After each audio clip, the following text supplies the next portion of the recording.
If you're watching this and you're not live, skip the first couple minutes. It always takes me a few minutes to get started and like get all the links out. So I appreciate you guys. I can't edit it for some reason. It like won't work. So just skip ahead if you're not watching this live. Otherwise, I'm gonna make it public when I'm ready to go.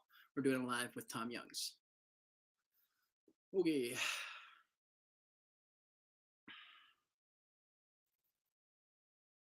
Tom Youngs, NFT YouTuber talks.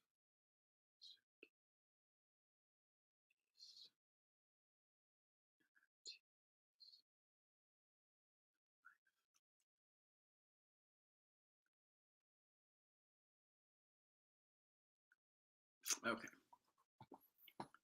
We're gonna. Hey. Yo. Hey, bro. Can you hear me? Yeah, we're not live yet. We're not publicly live yet. I'm just, we're still unlisted, so I can get all our shit together first.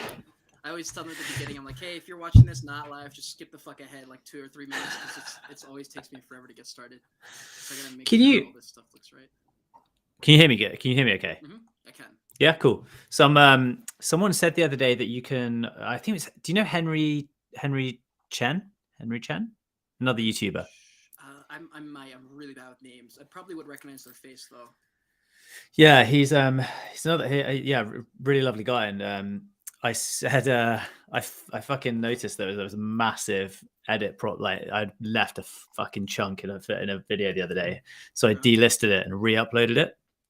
And he was like, "Oh, you could have just like edited it in YouTube." The thing. I tried that. It doesn't work. So if you do that, it uploads a new video instead of just adjusting the one you already had. Because it messed it up, and I was like, "Oh, what the fuck?" Like that was the whole point of me editing it. I thought, but well, that's kind of what I thought. I thought if it was that easy, although they should do that, they should make it. Yeah, dude, it's so strange.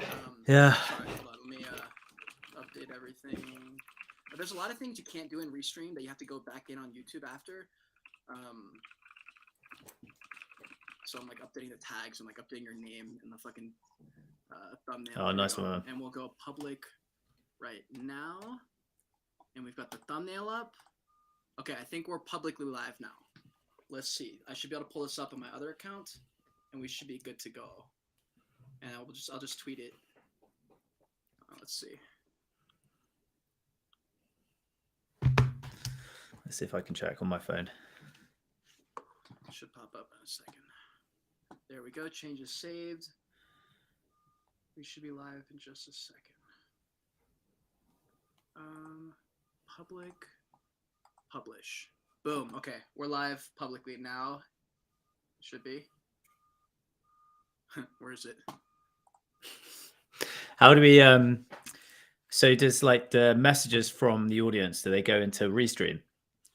No, they should be able to watch it from YouTube. I'm just trying to figure out why it won't work. Oh, here we go. We're good. Never mind. It was just loading on my side. Okay. We're good. All right. Hey! You see it? It's the boys. All right, hold on. Let me send this tweet out. Put it in the Discord, and we can literally just get started. I think in like 2 minutes. So. Yeah, I'm gonna be first. Yeah, you better click that like button. All right. Here we go. Link posted. God, this is the part where I need like an assistant with me to like do this while I'm not, so I don't actually have to do this part. Yeah. Okay, here we go. All right, guys, if you're watching this, I apologize. We're about to get started in 2 seconds. I'm sharing it too. Hell yeah. Tom Youngs. Thumbnail. Right now.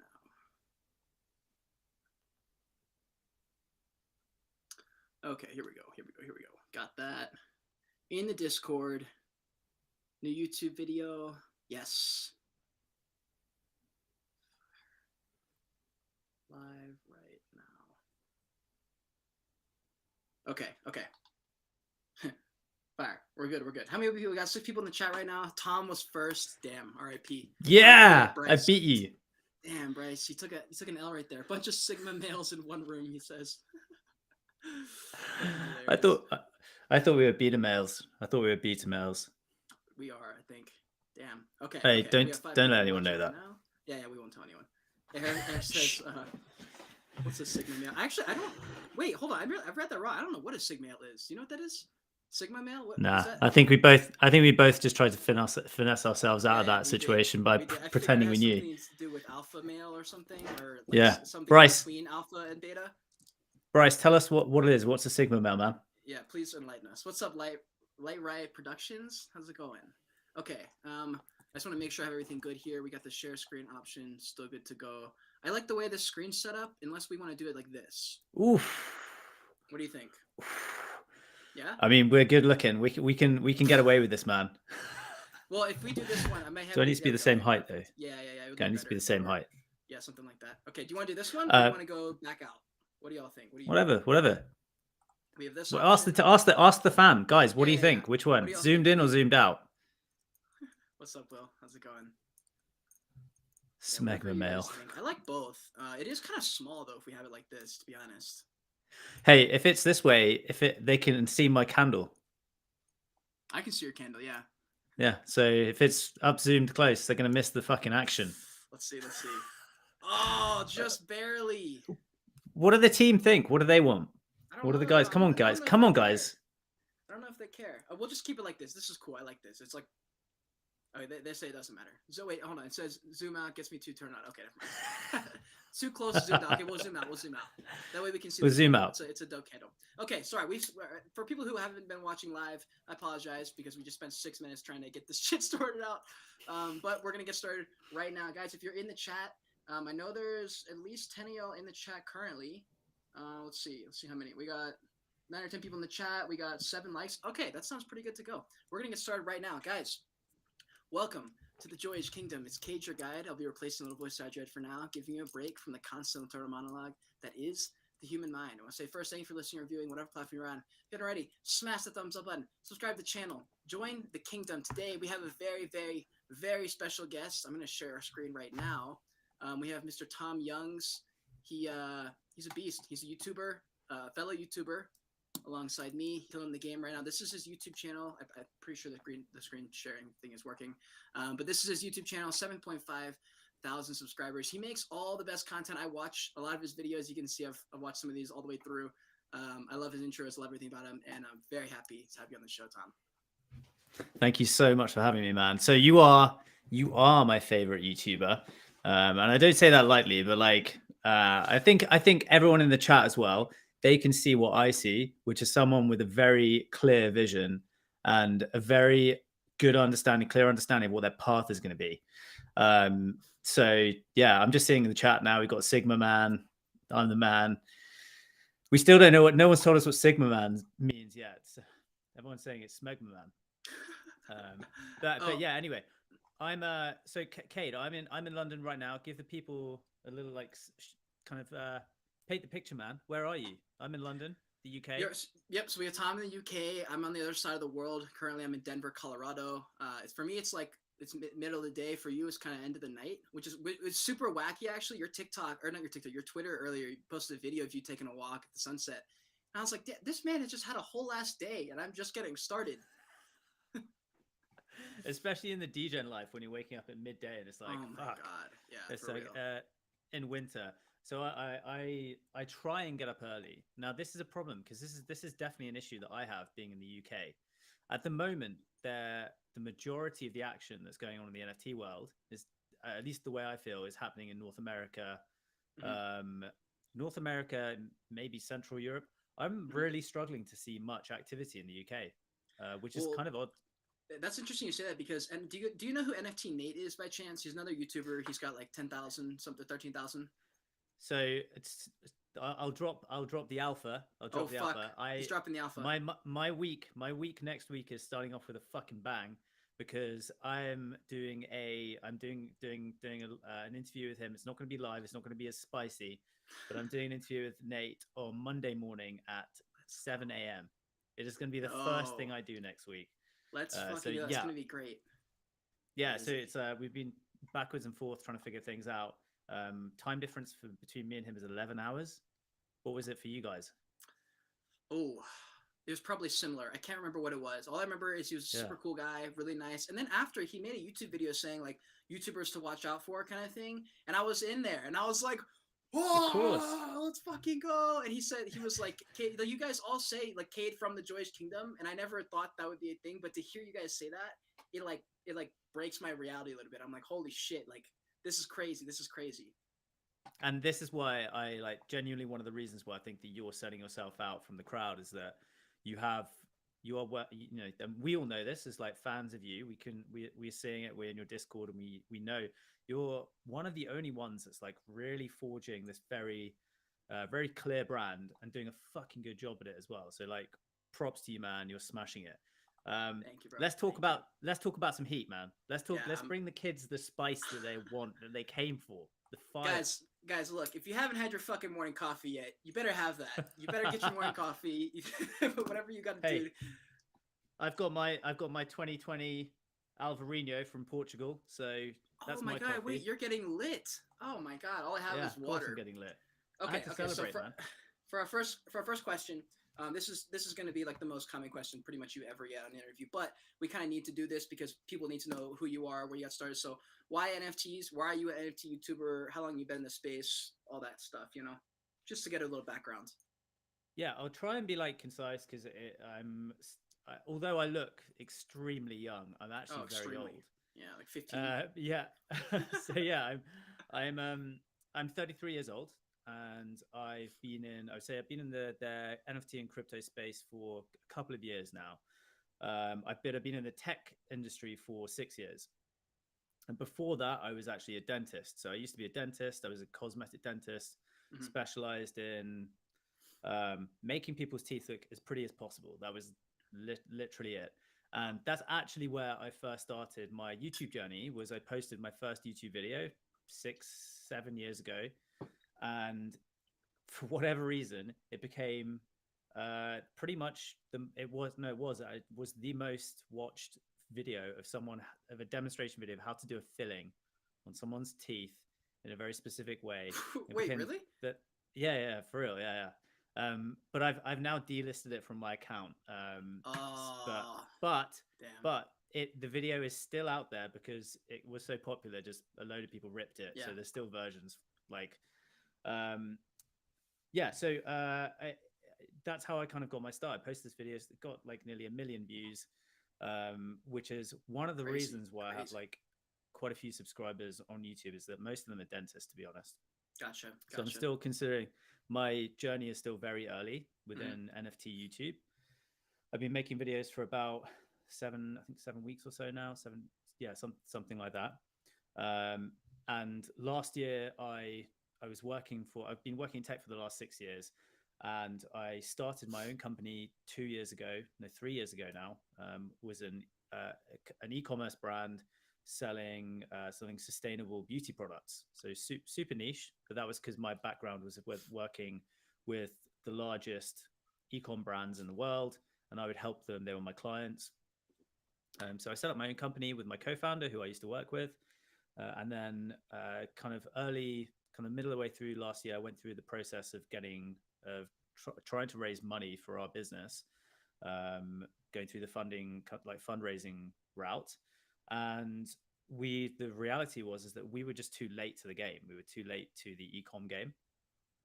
And things moved so fast in tech within the past 18 to 24 months, right? Like, you know how fast things move, Cade. And it became very clear to me 2 years ago that I was like, okay, well, I'm very interested in where things are going.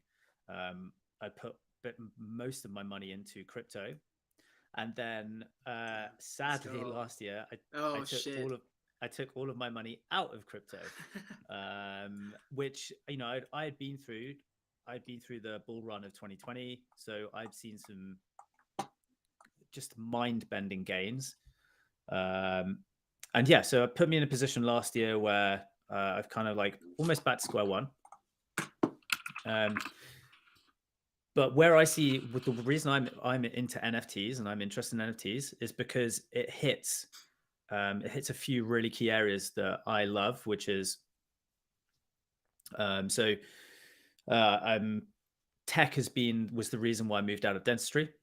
So science and technology has been my like core of my life. Like I love science, I love technology, and then moving out into the tech industry. But then I do have like a very like creative like side to me, that, you know, whether it's artistic, and I think I showed that through, even if it was just doing, when I was a dentist, I was specializing in the artistic side of dentistry, which is kind of, it was super niche. But I love that. I love the artistic side of things. I used to be a lecturer, so I used to lecture internationally, used to go to all of these big conferences and teach people how to make teeth look good. And so my natural thing has always been education. I've always wanted to like just help people understand stuff, help them become upskilled. And so I think that's where everything now has like just crossed paths. So I've made loads of videos over the past 6 years. I went through a vlog, like you. I went through a vlogging stage. Tested a bit of everything, right? Tested a bit of everything. Got to. And then exactly, you have to learn how to edit videos, to learn how to connect with audiences, to make stories, to create stories. And I think both me and you find ourselves now at this perfect storm of our skill set, kind of intersecting with our interests, which is it's a blessing, right? It's an absolute blessing. Ever. It is the best thing ever. Best thing ever. So, and we're right at the beginning of it. So we're not even at the beginning. We're still in the intro. No, that's exactly. The craziest shit. Like literally nobody knows NFT. Like I still can't get through my head because my world is NFTs and nobody knows what they are in the real world. Nobody knows what they are. Like we are literally not even 1%. And I always say that and try and convince myself that's true, but I can't like acknowledge it because my whole world is everyone who knows NFTs. So in the real world, I sometimes don't even like the other day, my dad was like, yo, you should go with me on this like hike with this hiker group or something. And I went, and the first like hour, I forgot what life was about, like what other people do when you're not doing NFTs, you're not making content. And I was just like at a loss for words because I like didn't have anything to say. And I was like, oh, fuck. It's ridiculous. But anyways, I was going to say it's very obvious to me that you've made videos for a long time because your charisma on camera, that's very natural and doesn't feel like awkward or forced or anything like that. And that's one thing I picked up quickly. So I'm not surprised you've been making videos for 6 or 7 years. You know, I've been the same. I've been making videos since like 2009. And I think my first 400 to 500 subscribers on this channel were from soccer videos and like fitness videos and vlogging and travel and stuff. And so, yeah, we're both kind of getting started. You said you've been making videos for like 6 or 7 weeks, but your content is like killing it. I mean, hold on, let me, on your page here. So on your YouTube channel, the main reason that I was super pumped, that a couple reasons, I'll get into it in a second, but your videos are different than most channels. You have a wide variety of topics and different styles of content, which is very similar to me. Like I do the same kind of thing. I just have like different ideas, and like I have a video coming out like what NFTs taught me about sex. Like I want to make it from an entertainment standpoint and not as much like an NFT YouTuber. And so I'm excited about that. And that's why I loved your channel. Your videos are fun and they're entertaining. Thanks, man. So I think me and you have a really similar perspective about this. It's like we have eyes. We've got one eye on the short term. Like, okay, what do you guys, the guys who are listening in today, what do they want to hear? And the reality is, it's the stuff is it's alpha. It is like, what projects do we get in fast? That is what you see. All of the videos and YouTubers that are just rapidly going, they are just the ones that are dumping out all the like early alpha. Yep. I think me and you have one eye on way past that, like way past that. Way past and it. Exactly. And we recognize that for the awesome people that are on this, like kind of watching us live now, we want you to be, shout out y'all. We want you guys to understand who we are at this early stage so that you feel connected to us in 5, 10, 15, 20 years time. Like simple, like end of. That is what we're here to do, is to set the foundation for where we want to be in 5, 10, 15, 20 years time. And we just want you guys to be along on that journey with us. What we will do is we'll use what's kind of like what is current and what is interesting to us. And we will do our best to get that to you guys. And that's why I think like it would be easy just to make a video every day, just being like, here next 5 projects, because you and I both get emailed every day, tons of projects. And so that's easy. Yep. But that's not exciting. It's not exciting for us. It's not. We want to understand the psychology around market shifting. Yeah, that's interesting to me.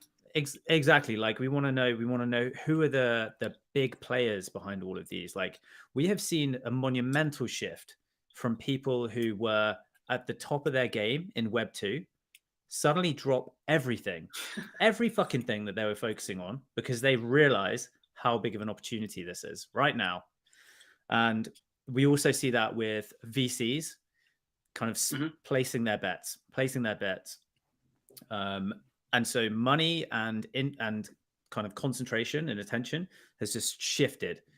And that's really exciting. And me and you, I think both me and you, we want to tell those stories. There's so many stories to be told. 100%. And I see when I made a couple YouTube videos and I got some attention and people liked my style of video, when I saw the majority of the comments were saying something along the lines of, hey, we like this angle you're bringing.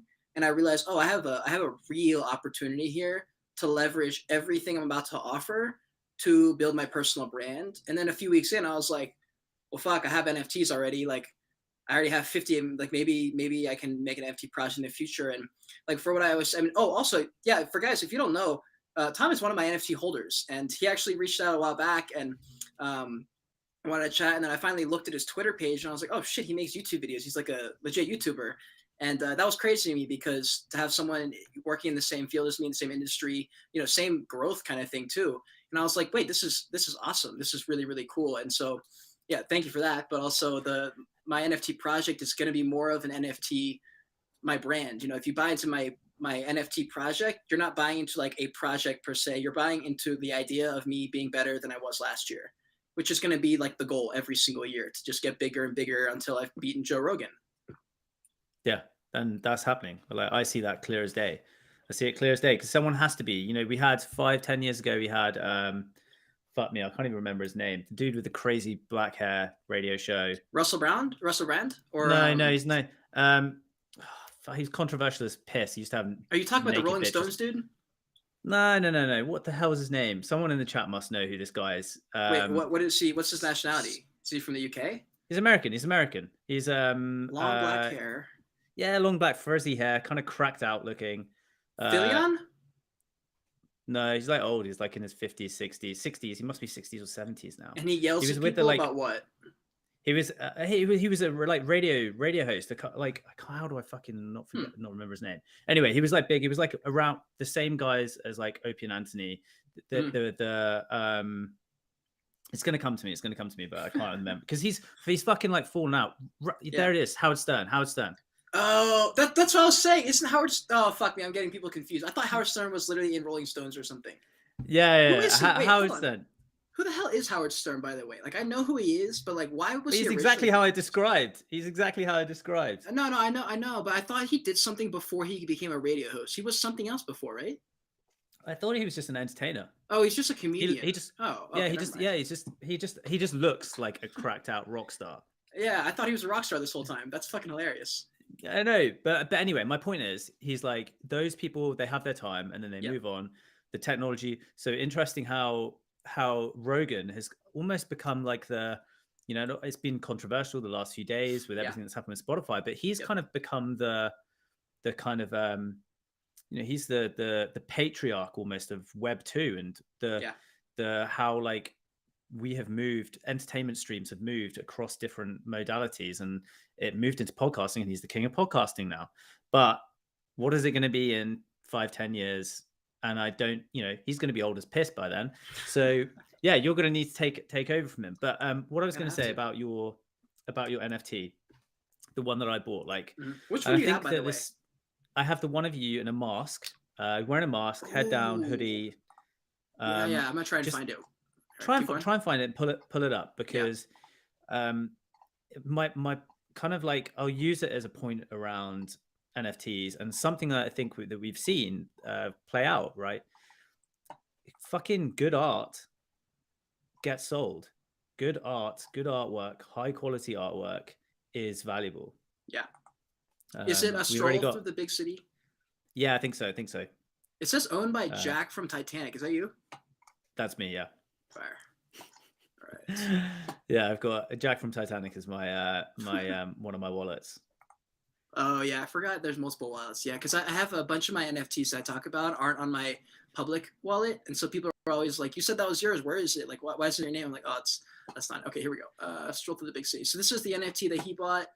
It was for 0.07 Ethereum, so he got in before everyone bought it out. It's kind of hard to see. It's really dark, and the background of it being dark doesn't help. But dude, the thing is that is what that's why I fucking love it. So one thing as well, right? So I bought it at a time in like I think late November, early December, when fucking COVID was coming. I said the C word, shit.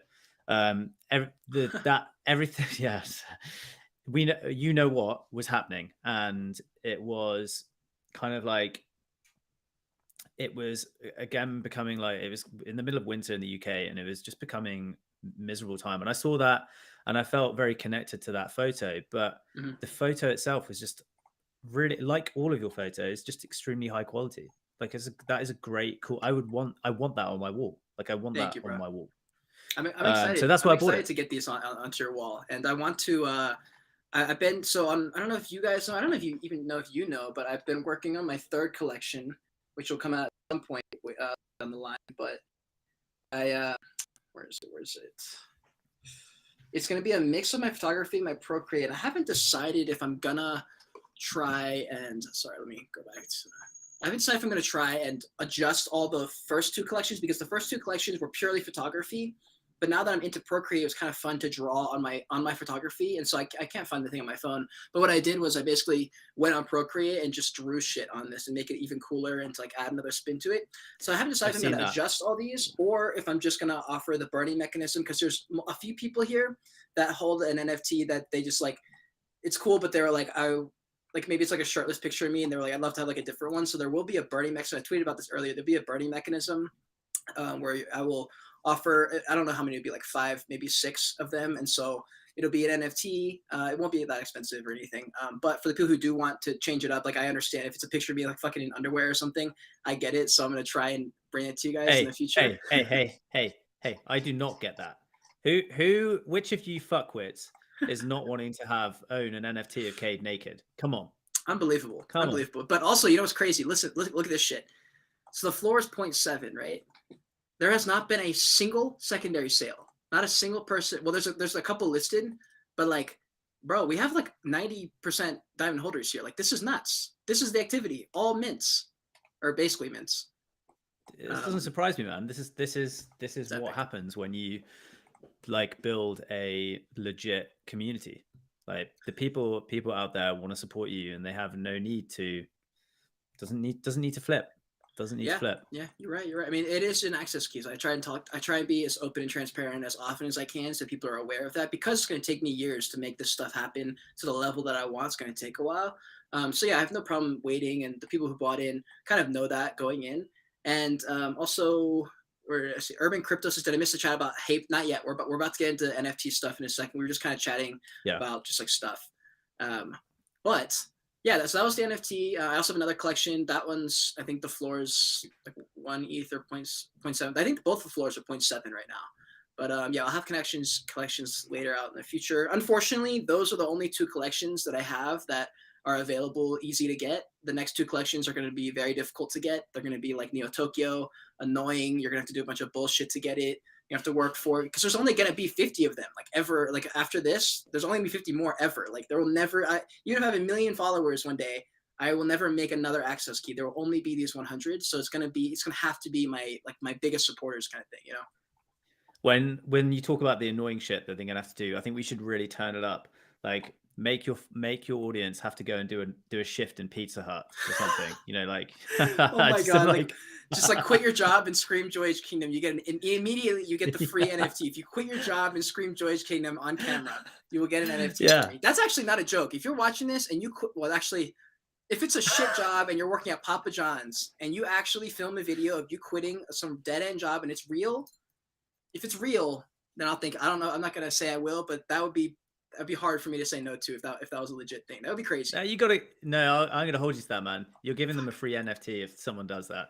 Only for the first one. Only if someone genuinely quits if you can prove to me you actually worked at this job for more than 2 days and you quit a real job that was dumb. Don't quit your real like 9-to-5 job that brings you money. If you're doing some stupid job and you were already thinking about quitting and you want to scream Joyage Kingdom to the moon and you quit that job, you will have one of the NFTs. We'll say that publicly. We'll make a statement. Dude. Right, let's dig into these questions. let's do it. So we've obviously got Hape to talk about. Yep. I feel like that's a big one. There's another question there about the problem with the generative. I can still never say that word. Generative art. I think I said it right. Generative NFT project. How to build an inclusive community when limiting supply to 10K to keep scarcity. I've got some kind of opinions on this that I've witnessed over the past few weeks. Yeah. One of the biggest problems that I've seen, and I spoke to you about this last night, right? Was that there are tons of people who are starting projects who just have a fucking clueless on how to do marketing, just absolutely or anything. And so they go into this and they're like, you know, have you ever received an email from like a project and just almost wanted to crush your head when you've gone onto their website? There's been emails where I'm like, bro, who the fuck hired this person to be your email guy? Like, I can't even read this. It's terrible, like terrible in every format. Like, there's no, it's just terrible. Like, I've had a couple emails where it's like in the middle of the email, in the middle of a word, the font will change or the size will change, and I'm like, what is this?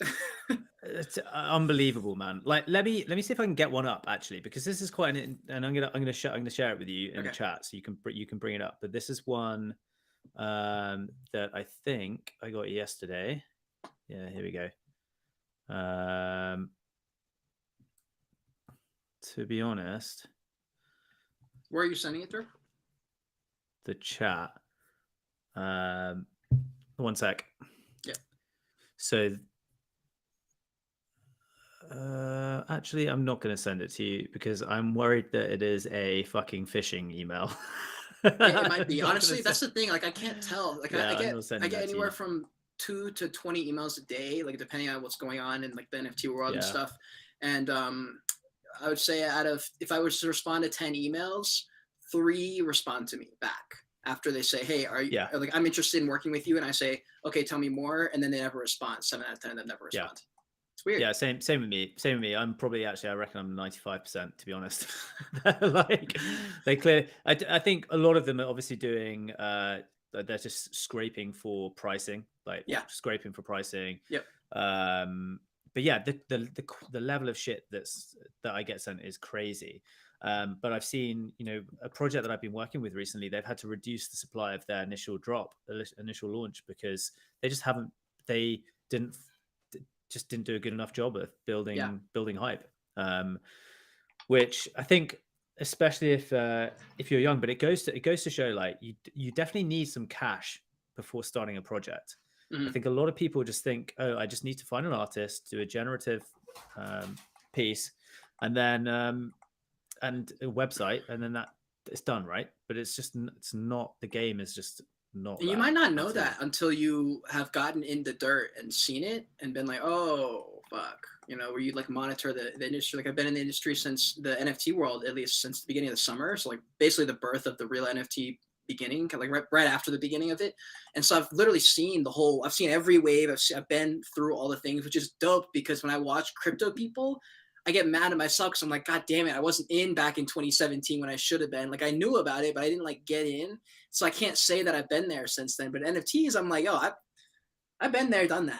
You know what I'm saying? And it's a good feeling, and it gives you a little bit of extra confidence going in, knowing that you've been through it all, and you kind of just like feel more comfortable making decisions with conviction. And for me, that the second I stopped thinking on a short-term mindset and really applied the things that I knew for a fact and believed, and I was like, no, this is how you tell a successful project. And when I started going with my gut, I took like dub after dub after dub after dub, and I wasn't selling them because I talk about these projects, so I felt kind of bad. But like I got literally Cool Man Universe literally 8 hours before it did a massive run up from Gary Vee's tweet, and I found it like literally the night before. And then I forget, there's like multiple, like Space Age is another one that just had my gut feeling with, and I bought like 3 or 4 of them, held them for giveaways, and they did a massive run up. Same with Evaverse, and I was just like, man, like this is how you flip. You go in not looking to flip, and you buy into a project that, you know, regardless of the short term, is going to bring you buckets in the future. Yeah. Yeah, let's talk about that, because that's like one of the things I think, to answer that guy's question, who answered that question, who asked the question, was Ascan, right? Yeah. Yeah. So building an inclusive community. I'm interested to get your perspective on this, because we've seen everything, right? We've seen from the extreme of like HAPEBEAST and Invisible Friends, where you've got hundreds of thousands of people in there. Absurd. It's absurd to say that is a community. Is just it's hard. It's hard to say that. There's communities in there, but the whole 200,000 people, that's a big question right there. Exactly. And the question is like, okay, well, what does that mean? Like, you have a lot of people in there who are the vast majority of people who are just trying to figure out a way to get whitelisted to be able to buy the project. Let's call a spade a spade. That is exactly what people are there to do. They are not there because they have hours just to spend, you know, chatting to randomers all across. They are there to make cash. And we have seen some interesting things happen. So are you familiar, Cade, with We're Gonna Make It? Oh yeah, WGM interfaces. Wag me. Yeah, you know the one. I don't even know how you're supposed to say it. But, wait, you're asking me about a project called We're Gonna Make It? Yeah, it's called WGM. It came out at a very similar time to. I've heard the Wag Me podcast. I don't know if that's no. So this came out with Invisible Friends. Okay. I did a. I'm going to send it to you in the chat now. I did it to I did a What the Flip episode. So I did a review episode of it last week. But they have been doing a completely opposite tactic. So they have no Discord. They have had no website. And they have got a ton of I'm going hype. to pull this up real quick for you guys. Okay, so yeah, tell me about that, because tell me your thoughts on that before I tell you my thoughts. Yeah, dude. So check out how many people they have on their Twitter. 181,000 followers. That's crazy. I mean, obviously, no one knows if those are like how many of those are bots, but that's a shit ton of followers. So I did a full review on them. So I'm fairly confident that this is pretty much all organic. They've had no Discord. They haven't had no website up until kind of pretty recently. Mm-hmm. They have developed a really huge kind of like following base from fan art. So they've like lots of people have been dropping fan art, but one of the reasons is because the influencers are really pushing this. Gotcha. There's a lot of influencers who think that this is just going to explode. Why? But are they getting paid? I don't think so. I genuinely think it became kind of like live, I suppose, at the same time as Invisible Friends. And I think people who saw Invisible Friends and this, they saw, they're both fucking good art. So the artwork is really high quality. And if you look into the artists who are behind WAGME, whatever we want to call it, they're also legit artists. Mm-hmm. Some seriously legit artists there's 3 of them, I think a husband and wife, and a third artist who I think is in the UK actually. And they have delivered their kind of like sneak peeks have been fire. So people love it. But the question is like, okay, but they have no Discord. Where's their community? I don't see one, honestly. So that's difficult. So their plan is that they are building it. They have a whitelist, by the way, and it's a public whitelist. So you can go on, it's a G sheet, and you can see everyone who's on it. Just before the launch goes live, they're going to give people access to a Discord. So the people who have the pre-sale whitelist are going to have access to a Discord. Okay. So then all of a sudden, you have a fully curated Discord with only owners of that NFT. That is interesting. That is interesting. It just depends if the people who are on the whitelist suck or if they don't suck. Exactly. So there's big questions around it, but then you're like, the question is, okay, well, if and they've been curating this whitelist from so it's mainly around artwork. I think they've done some giveaways as well, but quite interesting how they've done, done kind of like how they've done things. But but yeah, interested to see how that plays out. But I know the influencers have been shilling the hell out of it. I would love to know why they think it is, other than just the art being good and the fact that they have so many followers. Because I mean, just from like 2-second glance, it's just I don't see anything there that would make me bullish on the project, other than the fact that it might have a great mint and a few weeks after mint. I don't know what they're offering. Like I don't know if there's any kind of functionality in it. Absolutely fuck all. And Yeah, they've said that's that. the thing. Like, well, I mean, if it's that's fine. It's just I'm not going to invest in that because I don't know enough. Like for me, I'm investing in businesses and startups, and for me to not know Yeah. anything, and I don't know if they're not doing a Discord because truly they want to build a community, or if they're literally just too lazy. You don't know.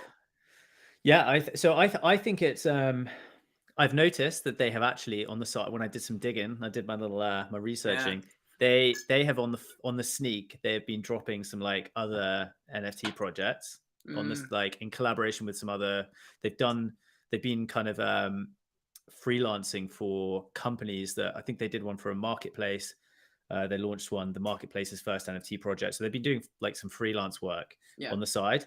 And it makes me wonder if, okay, they haven't had the noise of the Discord. If they've been able to, it means they've had the energy to focus elsewhere. But yeah, like they've just said, this is just purely about art. Like it's all about vibes, nothing else. We are just here to make cool art, which to some extent, I'm fine with that. That is one use Doodles. case. That's Doodles. It's one fat use case of NFTs.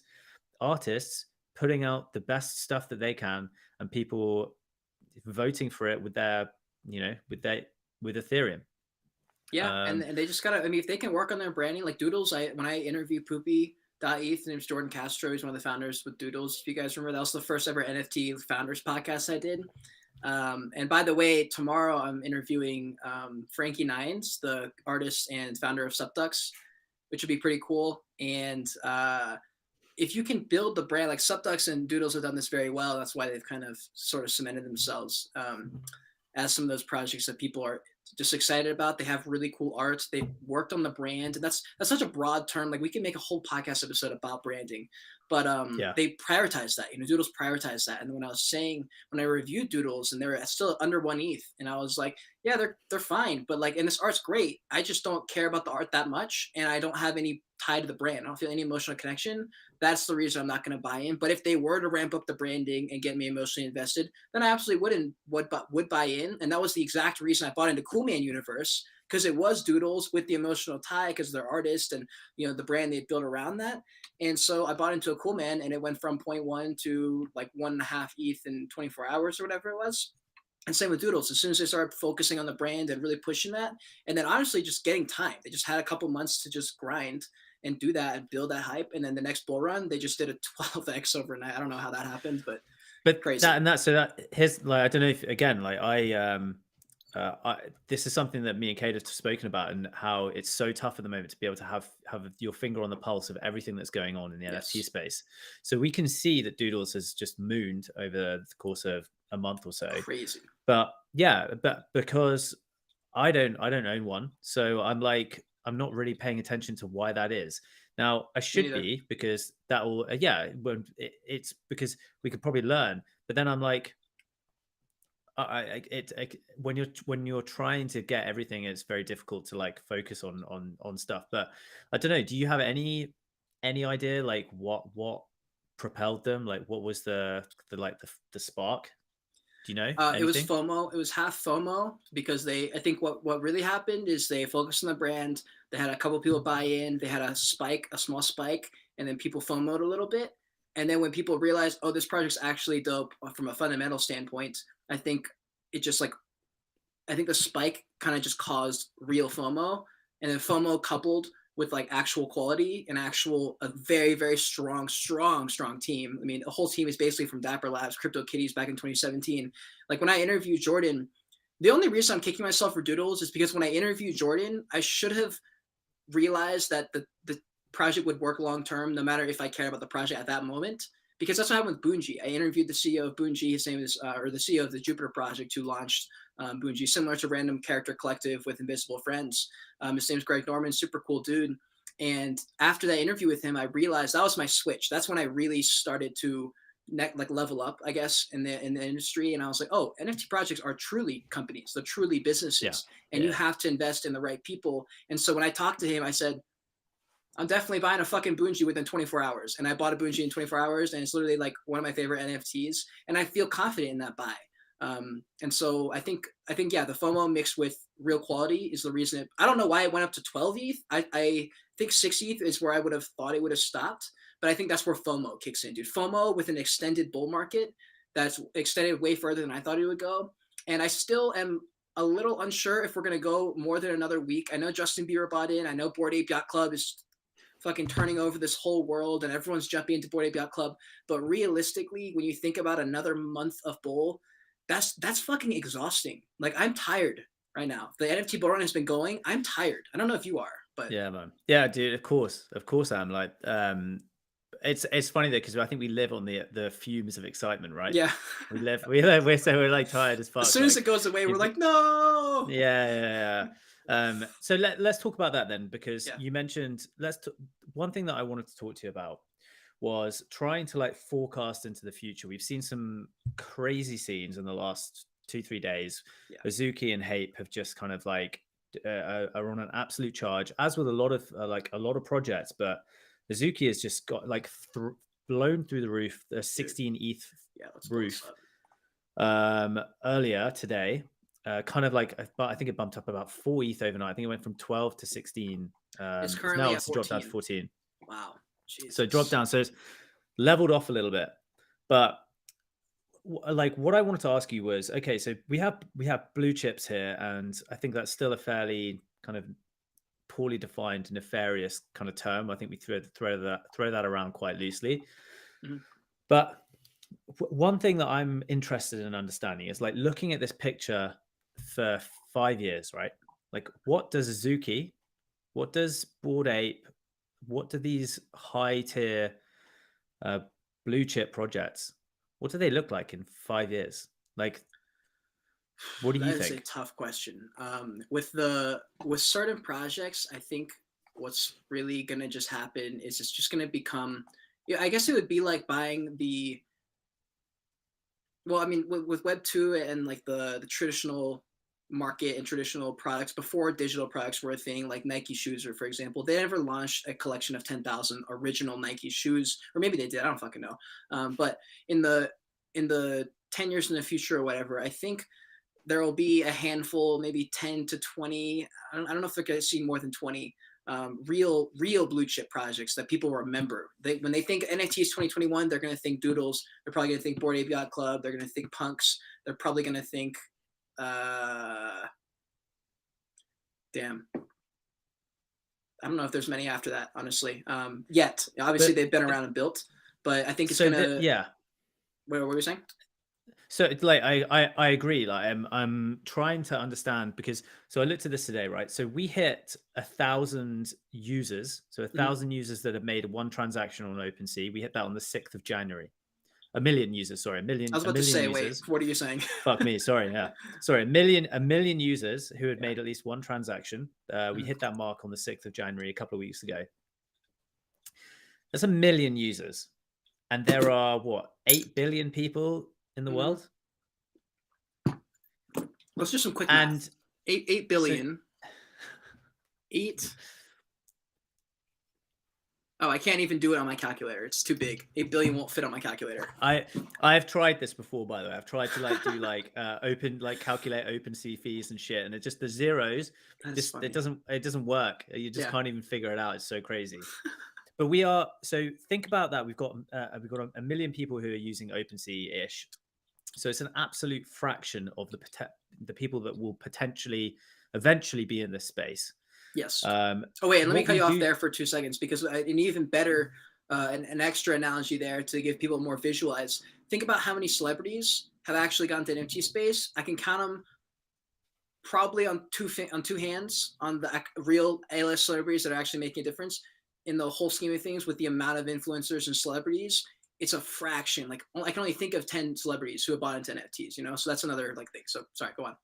But that is exactly my point. So my point is that we have the Bored Ape Yacht Club, which is that a 10K collection, 11K? Yeah, 10,000, I think. think it's 10,000. Yeah. That is not many when in the Not at grand all, dude. scheme Not at in fucking the all. at all, and especially when you have them currently at a value of $250,000. There is going to be no reason for Eminem to sell his Bored Ape.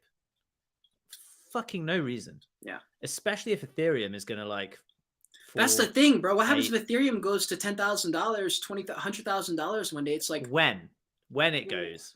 When yeah, it no, goes. it will. Yeah, you're right. You're right. So what does that even look like? Are NFTs gonna still have 100 ETH floor when Ethereum's worth 100K or what?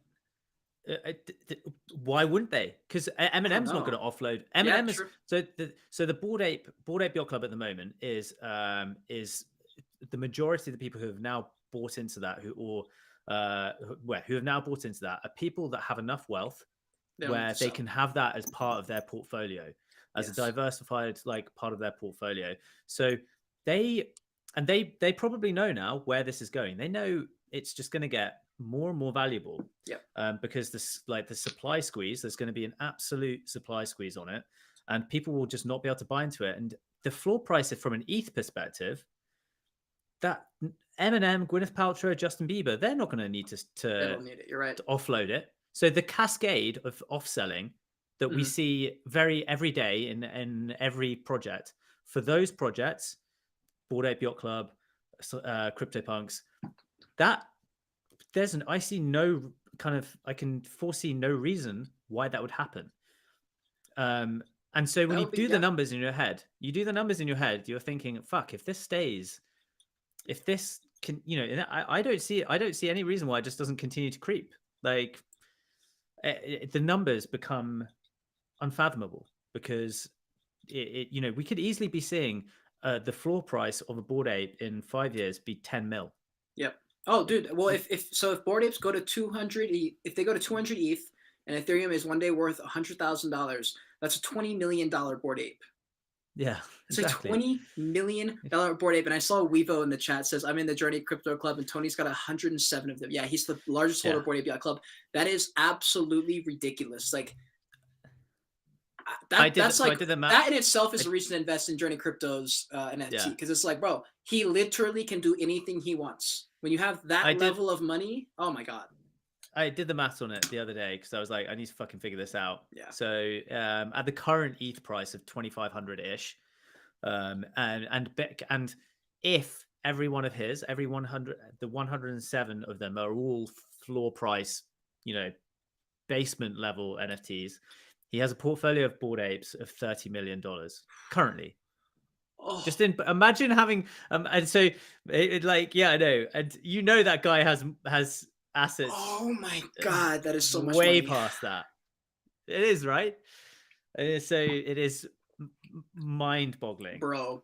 Koi in the chat, we did talk about AZUKI a couple minutes ago. If you scroll back probably 5 minutes, maybe 5 minutes, we talked about them.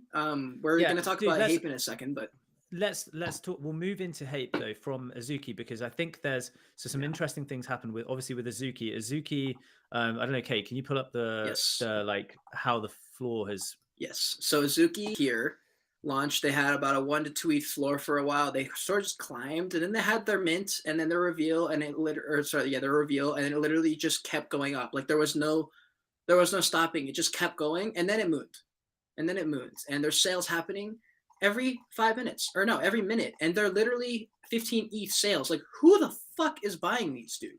They're all different addresses. Like, great question. Who the fuck is spending 20 ETH? Like, dude, this is a very interesting thing to talk about, because the assumption is that the people who are buying into this project are people from emerging markets, from Asian markets, where anime is huge, and they have a fucking ton of capital. Yeah, a ton of capital. And so what AZUKI have done is I feel like they've got the kind of like, they have when we talked about kind of like intersecting points, what they've done is they've created a brand. They've created artwork firstly, which is A-star. Like the artwork is epic. They've also, what they've done, in my opinion, which is incredible, is their web experience. So their kind of ecosystem that they put together, their website, the experience that you get on there is premium. I haven't seen any others like it, to be honest.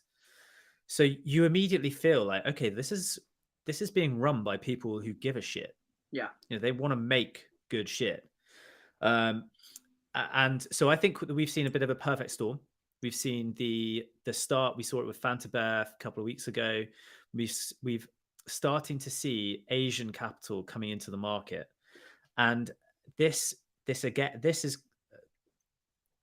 that is when things are going to start. I mean, they already are. I feel like this is just the start.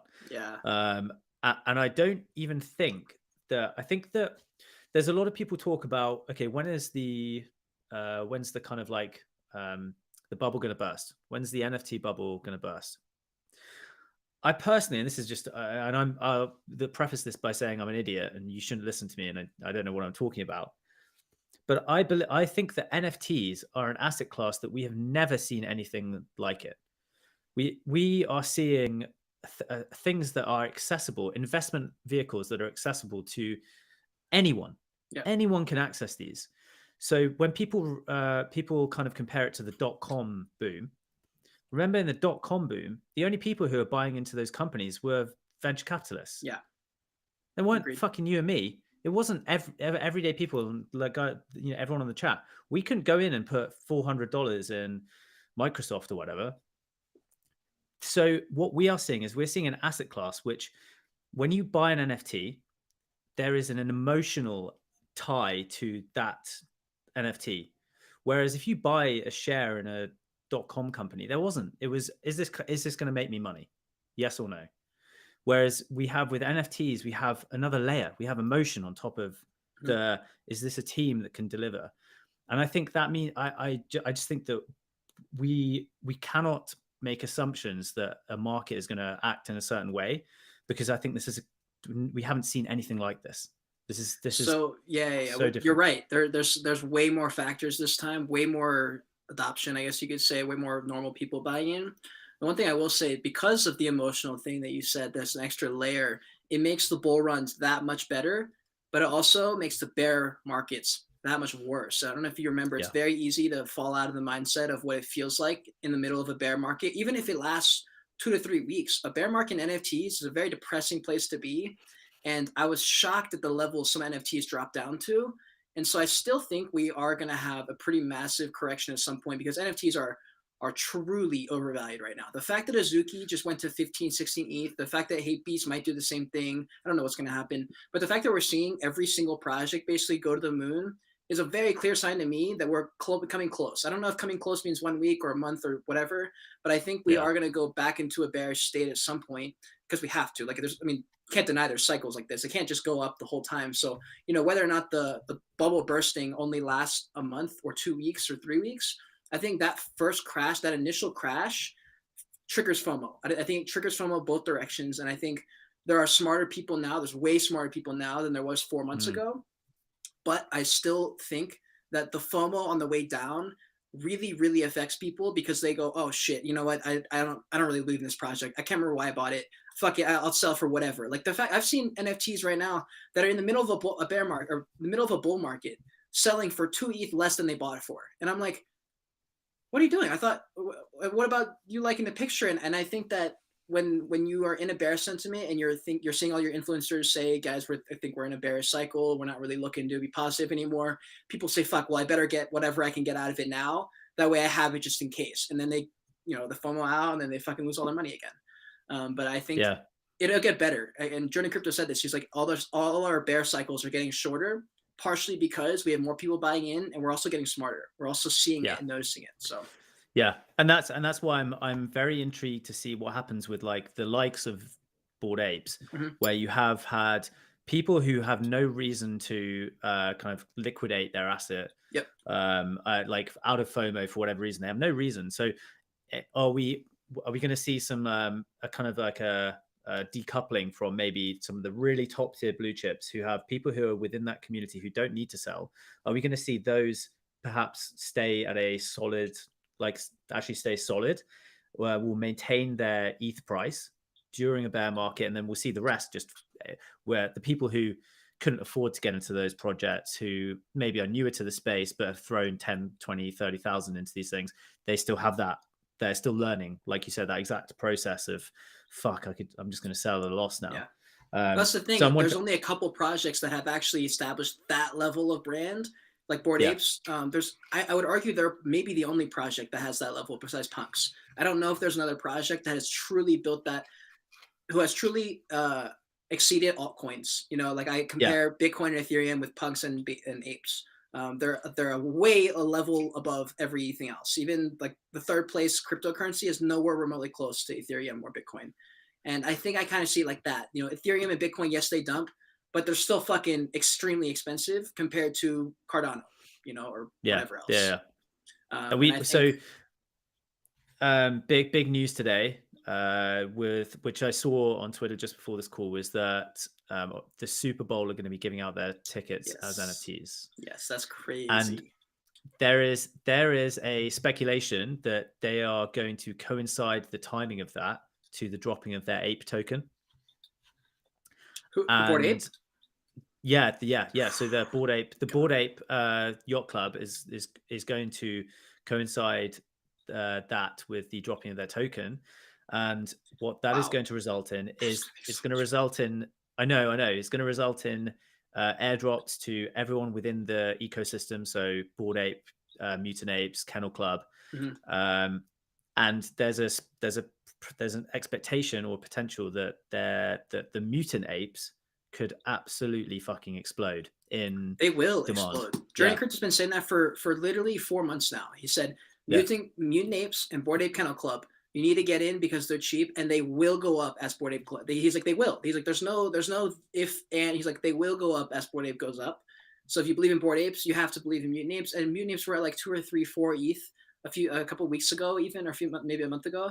And that was at a point where I didn't do my due diligence and get enough liquid before that crash. It crashed faster than I thought, I think, or so. I don't know. I didn't have the liquid to buy. And it was easily the worst decision ever because it's like a 20 ETH floor or something. It's like stupid. It's ridiculous. Yeah, man. You can't. That's the one thing for all of you guys out there listening. You just it's as hard as fuck to do, but you've just got to forget about the L's. The ones that you didn't get into. It was an opportunity that never existed, and if it would have happened, it would have happened. Have you got Cody? Have you got Cody? Yeah, Cody's in the chat. What's up, guys? If you're new in the chat, if you haven't liked this video, I know there's like 30 of you guys in here. There's only like 20 likes. You know, we can bump that up to 100%. I believe in all of us. I think we can all do it. Come on, guys, together. But oh shit, he said the stash is looking clean, Tom. Thanks, bro. I did this for you, man. Just for you. Yeah. I had one a thing I want to shave say. in the gym earlier. Oh hell yeah. One thing I want to say with as far as you saying not to worry about your L's, agreed. Just take what you can learn from them and don't make the mistake again. And the biggest one I would say is to get out earlier than you think. Wherever you think you should get out, you probably should be getting out a little bit before that. Because like currently right now, if I was heavily invested in NFTs and I was a flipper, I would start dollar cost averaging out now. That's when I'm going to start because I have to start now. Like otherwise you'll never start. You're going to start as soon as the market starts tanking, and then you've lost your gains at that point. And so for me, I go on the side of caution. Like I got out of, this is one of my biggest examples. When I made like my first big bag was with Dogecoin. I bought in at 2020, like a year before the hype. It was a stupid TikTok trend that almost caught hype, but then died out again. And then a year later picked up. So I had like $400 in Dogecoin or $200 in Dogecoin or something like that. And then a year later it popped off. My friend texted me, he's like, hey, you bought that Dogecoin, right? And I was like, yeah. And he was like, do you have it? And I was like, I don't even know where I bought it. And he was like, probably Robinhood. So I went down to Robinhood, found it, and I was like, oh my fucking God, this is worth thousands of dollars right now. And I didn't know what to do. So that's when I think I started like really getting involved with Journey Crypto and like really, really watching every single one of his videos to a T. Because before that I was paying attention, but that really, really brought it up for me. And yeah, I dollar cost my way out perfectly. Like I pulled out at like 20 cents, 25 cents, 30 cents, and I was 100% out by 55 or 60 cents or something like that. So I missed the top by like 10 cents, but I didn't liquidate everything at 60 cents because I didn't know it was going to get to 60 cents. I was just, every time I went up, I pulled out. How did you learn that? Like dollar cost averaging, Journey Crypto's video, he explained it. I had Alex Becker explain it. I had Benjamin Cohen, Elio Trades, all the OG crypto people were saying, if you want to actually make money, you have to dollar cost out because you're not going to be able to time the top. Tomorrow it could crash. When you're sleeping, it could crash. You could say, I'm gonna get out tomorrow, but then it keeps going up, and you're like, well, I'll just wait till the next day. Like maybe and that's the problem. It's like you just sell off some. You just sell off some at a time. Take your profits. Especially if it's free, like with the Ugaverse, I had free DMT, free OG. I literally got free thousands of dollars, and I was like, bro, I'm not missing out. I'm literally getting money for free. What are you talking about? So it's like, yeah, I didn't call the top. I didn't pull out a $16 DMT, but I pulled out like $6 or $7 or $8, which is fine with me. I pulled out some there. But yeah, it's hard, dude, because if you can't know that until like a year in. Like, you can't really accept that until like a year in. Exactly. That's why I asked. I was like, it sounded like you managed to, you kind of not lucked out, but like you obviously educated yourself to a position where you could do that. But I definitely wasn't that educated or knowledgeable when I first got in enough to try and dollar cost average my way out. It took me a lot longer to learn about that and understand that. For sure, dude. One thing for any of the new guys who are joining, something that I've kind of, especially when you first get into, and this is related to the NFTs specifically, super volatile. You can lose a lot of money. It's, as we all have.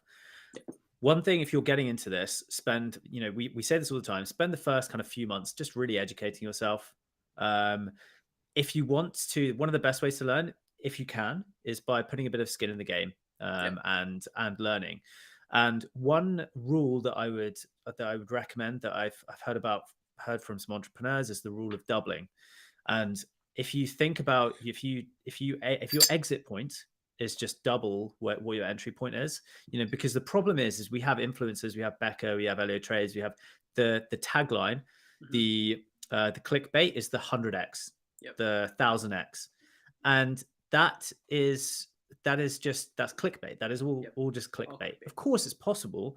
The reality is that happening is very rare, very few and far between. But if you double what you have, if you double your money, like consistently over a long period of time, over even a short period of time, you can make fucking shit tons.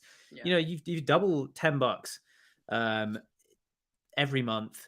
That can end up being a huge bag very quickly. So it's the kind of the concept there is just having a clear exit point. And I think when you're getting into NFTs, keep it simple and aim for that. Just have that. Okay, I'm just going to try and exit on a double.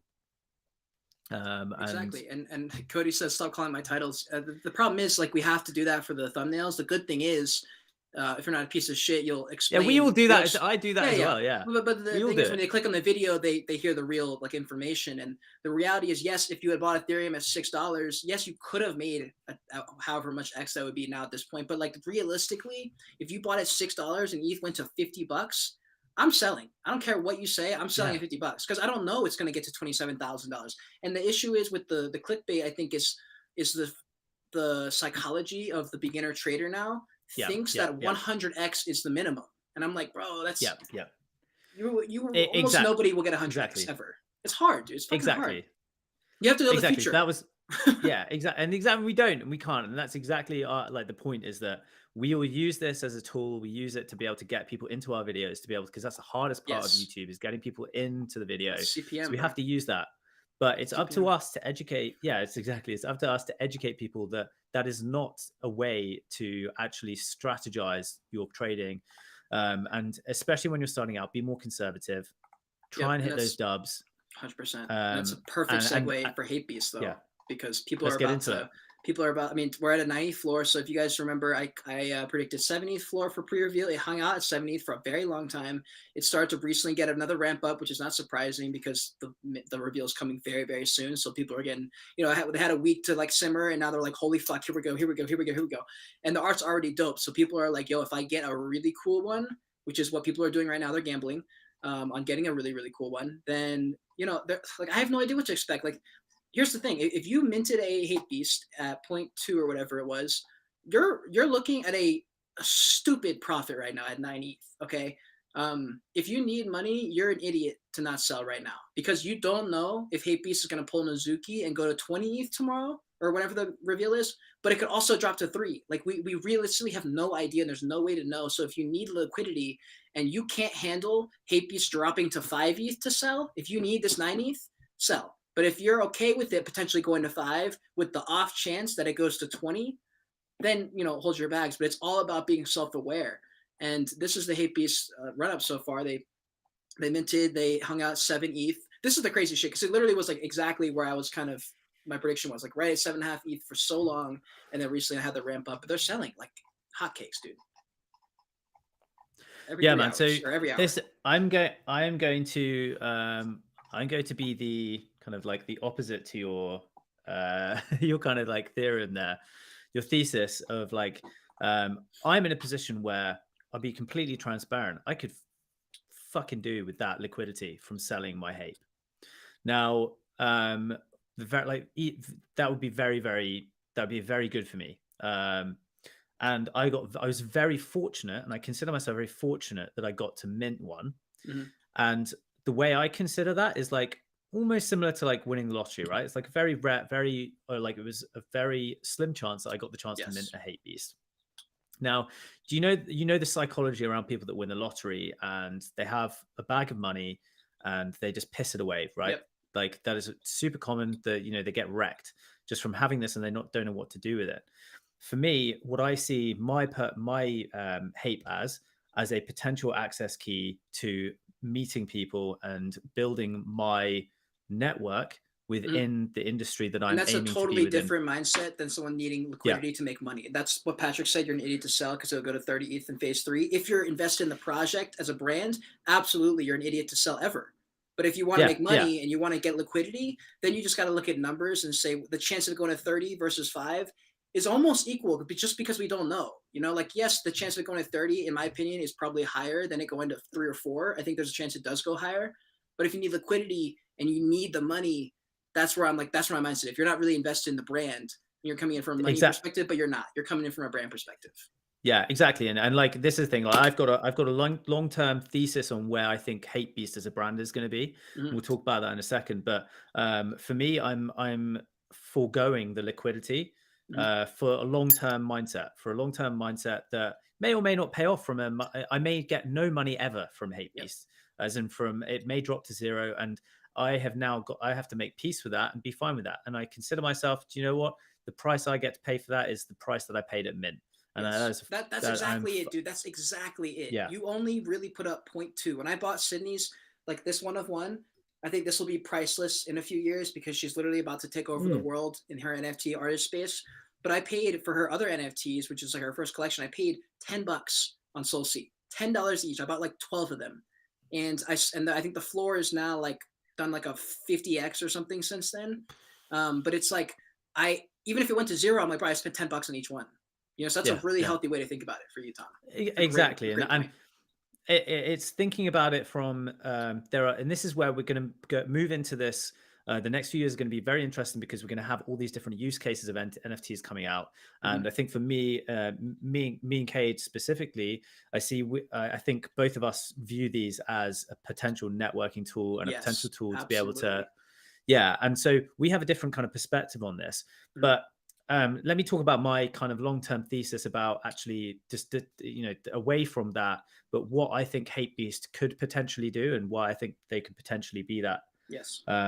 Do it. So I see HAPEBEAST as being the first brand to bridge Web3 and mainstream culture. I agree. I think Bored Ape is too far within the first kind of like batch of people. I think it's the real OGs, right?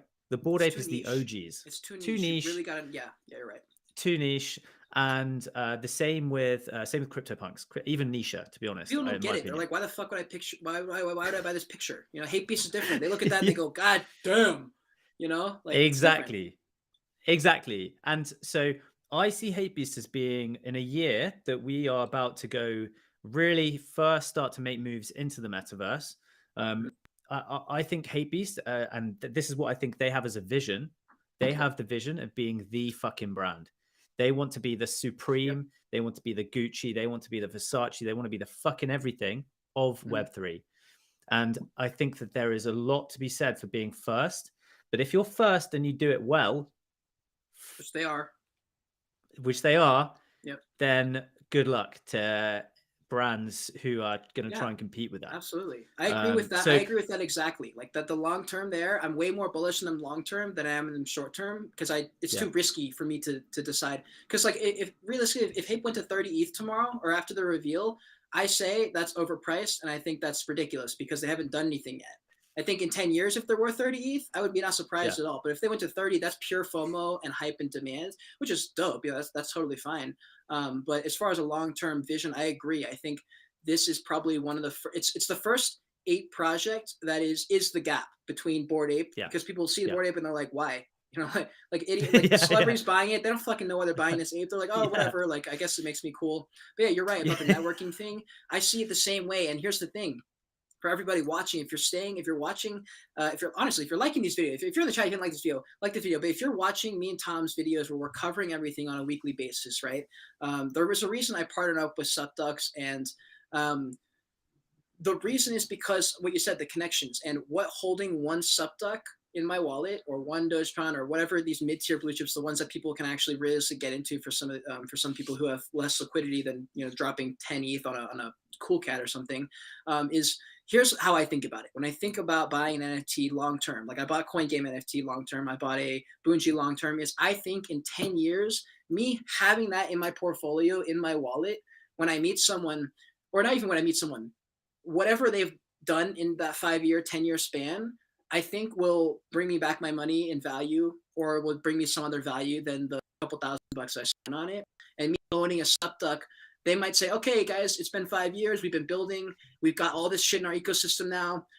Every SupDuck will now do this much if you've been holding for this much, and Volt is now $4 each. Now you've got $10,000 coming in a month because you've been holding for 5 years. Like same with Ugaverse. If I hold Ugaverse and I've racked up 500,000 DMT and they're all worth $20 because in 5 years they come out with their big thing, I'm rich. And that's kind of how I think about it, rather than a short-term, mid-term.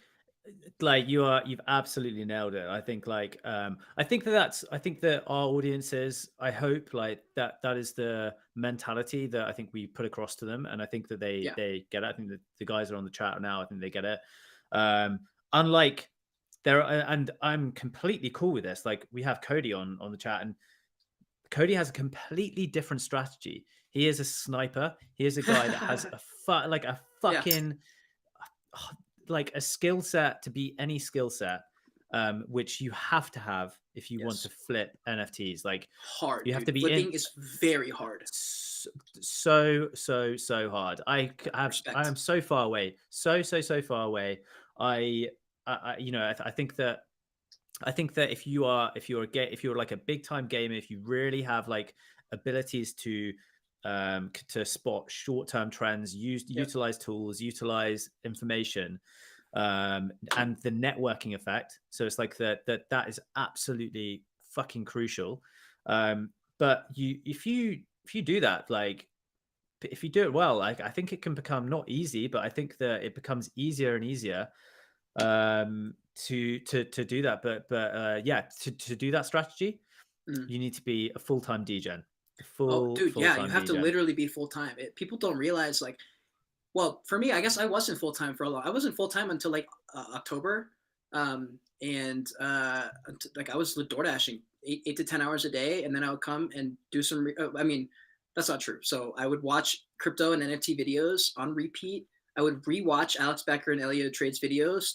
3 separate. I said this on a couple podcasts now, but I rewatched Journey Crypto, Elliot Trades, and Alex Becker and Benjamin Cohen. Those are my 4 guys that I watched for so long, and I think that's the reason I have my mindset, because my mindset is literally a conglomerate of all 4 of them.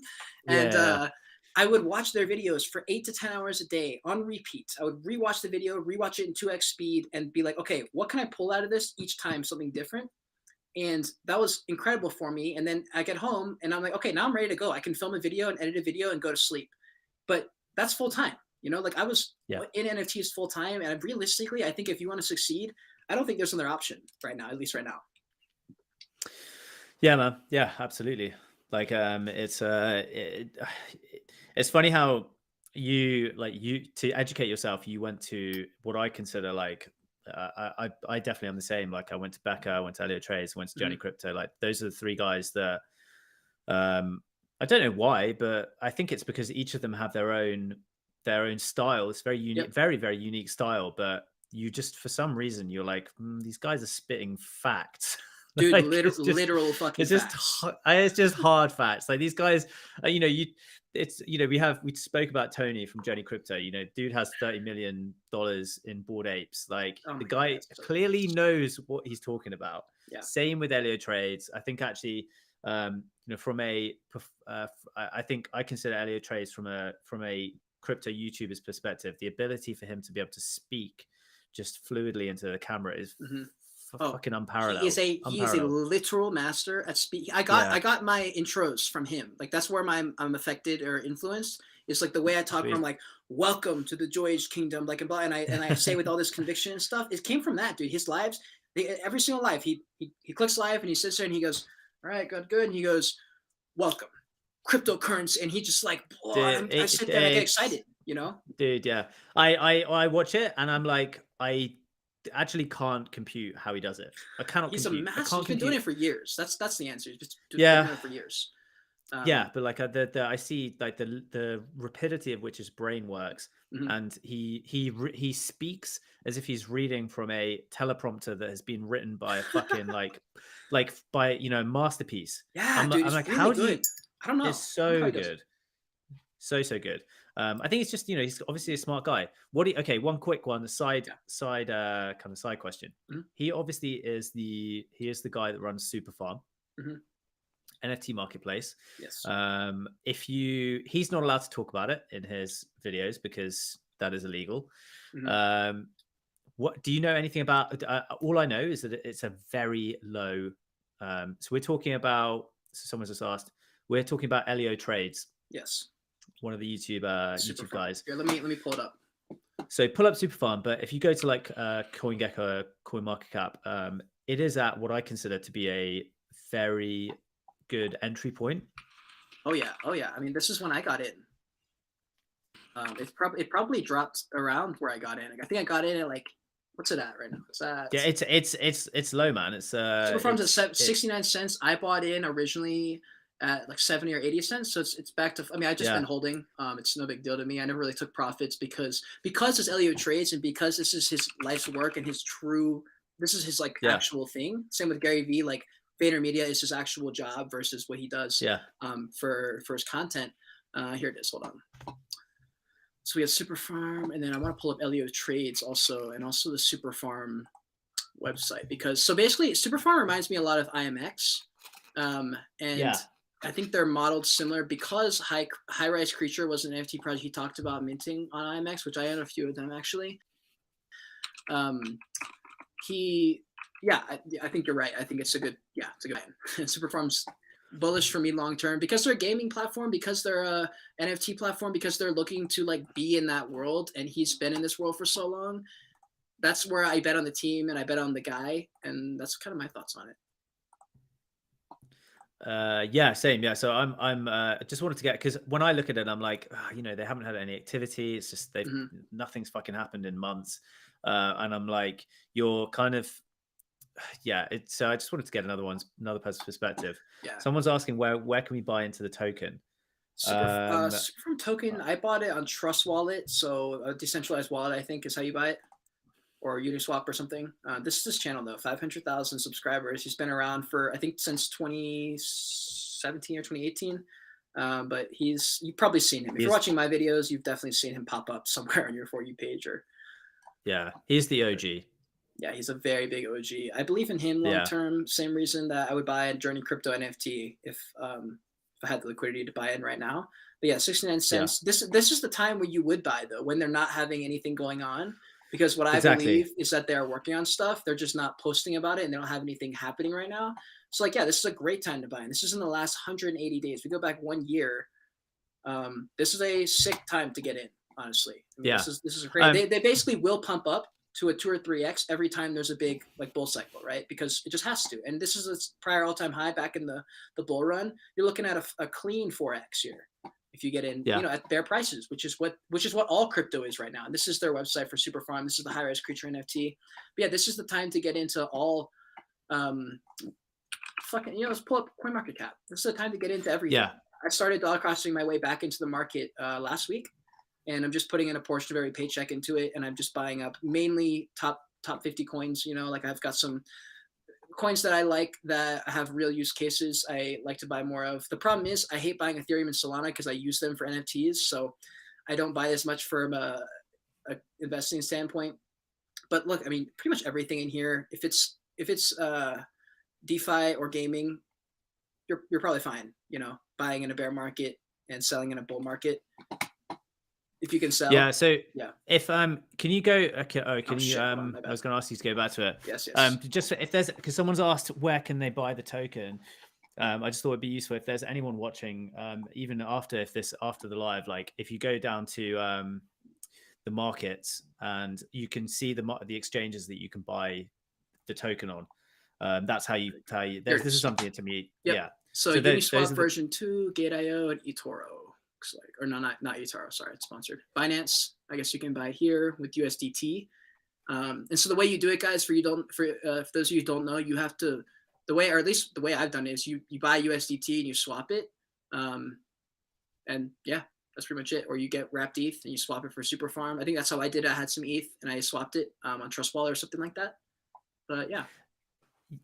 Here's a question for you, because this is something, because what I'm like mainly focused on NFTs at the moment, my crypto portfolio it's kind of like the second thing that I focus on. Right. How do you, what's your way in which how do you like keep an eye on your entire portfolio?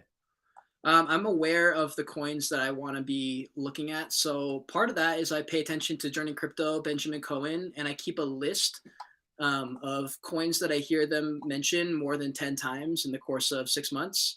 And I literally just say, okay, well, if they talked about 6 months ago and they're still talking about it and it's a good buying opportunity, then I'm going to look at buying it. Same with Alex Becker. Like I hear he makes every few months, he makes an updated coin video, like what small cap coins to get. And if I hear an overlap of 2 or 3 or 4 coins, like what's one? Vulcan Forge. There's like Phantom, I think he likes. And there's like a couple more gaming coins I've heard him mention multiple times. Moon River. And I'm like, okay, so these are probably safe bets because this is literally his exact expertise. And so what I do is I don't buy that when he says it because that's the worst you could ever do because it's going to pump. You just keep a notepad. I have a literal notepad on my phone and I'm just waiting. Like I'm waiting to buy Sandbox. I mean, I've already dollar cost my way in, but I'm waiting for Sandbox to drop lower just to dollar cost my way in. I'm getting in because he's really gets in the nitty gritty. He's like, well, you don't want to get into Sandbox because it's too big market cap. And like, if there's not enough users, but I'm like, look, overall Sandbox can be worth more than it is today in the future in a bull market. So that's kind of how I look at it.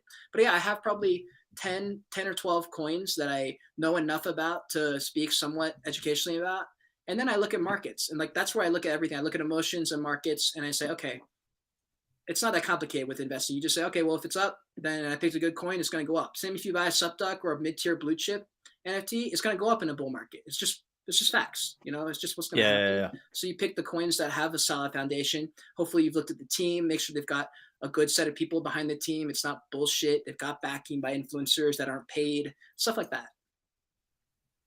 Yeah. Like, I'm the same as you. So, I mean, I bought into Vulcan Forge. So I like, the kind of all of the names that he's been talking about, same thing as you, dollar cost average my way in. Mm-hmm. But yeah, if there's anyone out there who feels like they don't understand exactly how to get in, when to get in, Alex Becker, I think, has and Journey Crypto, they've got videos on exit and entry strategies, and those are so important to understand when to buy in and when to sell. 100%. So go check them out. Do what Cade did and just watch them 24/7 on ×2 speed. Did that for like 6 months straight, and then you'll know some stuff. Because at that point, you'll be able to make your own conclusions. Like now, I watch them, but it's mainly just to be like, okay, am I still in the right ballpark of what I should be thinking? I'm not taking their advice and saying, oh, this is it. Like I already have my conclusions, and I say, okay, as long as they're somewhere near the same type of idea. Like as long as I'm not sitting here saying we're in a bear market and everyone else is saying we're in a bull market, as long as it's not bad like that, I'm like, okay, we're good here. I can make my own decisions. I know what I'm doing now. I've been in this space a long time.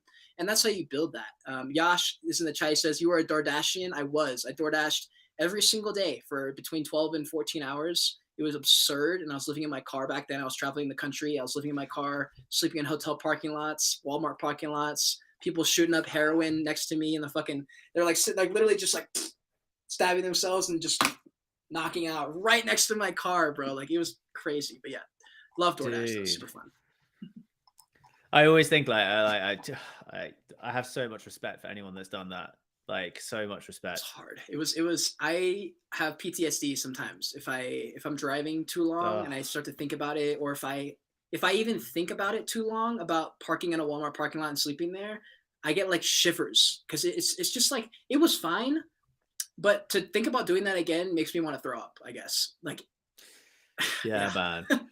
I'm not surprised. It's better to do it I'm in not luxury surprised. if you can. If you can do a van life in a real van with good money and you're not having to work every day, it can be fun. And if you can sleep Were in you, places that aren't hotel parking lots.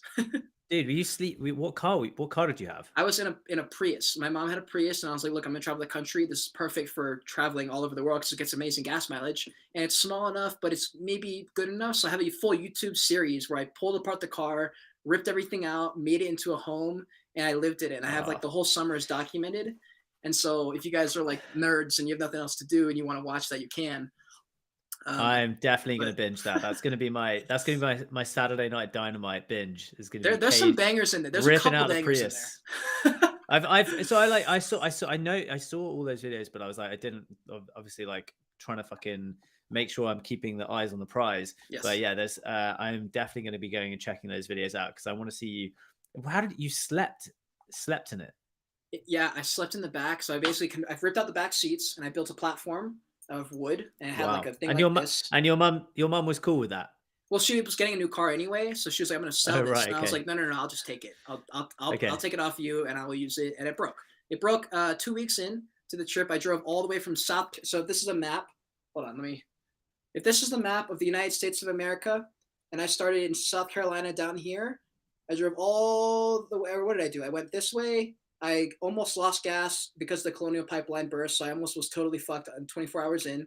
Somehow survived. That my very first vlog is me panicking because I'm like, I'm about to run out of gas in the middle of nowhere, and I can't do anything for 3 weeks because they're not going to get gas for 3 weeks. And I was like, I'm fucked. And then I found gas and it was fine and I survived, but a lot of people were screwed. But anyways, I got all the way up to here in Indiana and kind of was here for a couple of weeks, and then my car like broke and like nothing worked, and then I was like, well, I can't afford to just get a new car, so I just drove on it anyway. I drove all the way back to South Carolina because I had a graduation to go to.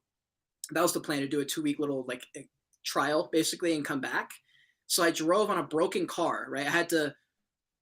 Oh god, this gives me PTSD. So picture this. Picture you're driving in a Prius. It's extremely hot outside because it's like May or something. It's really, really, really hot. Very humid.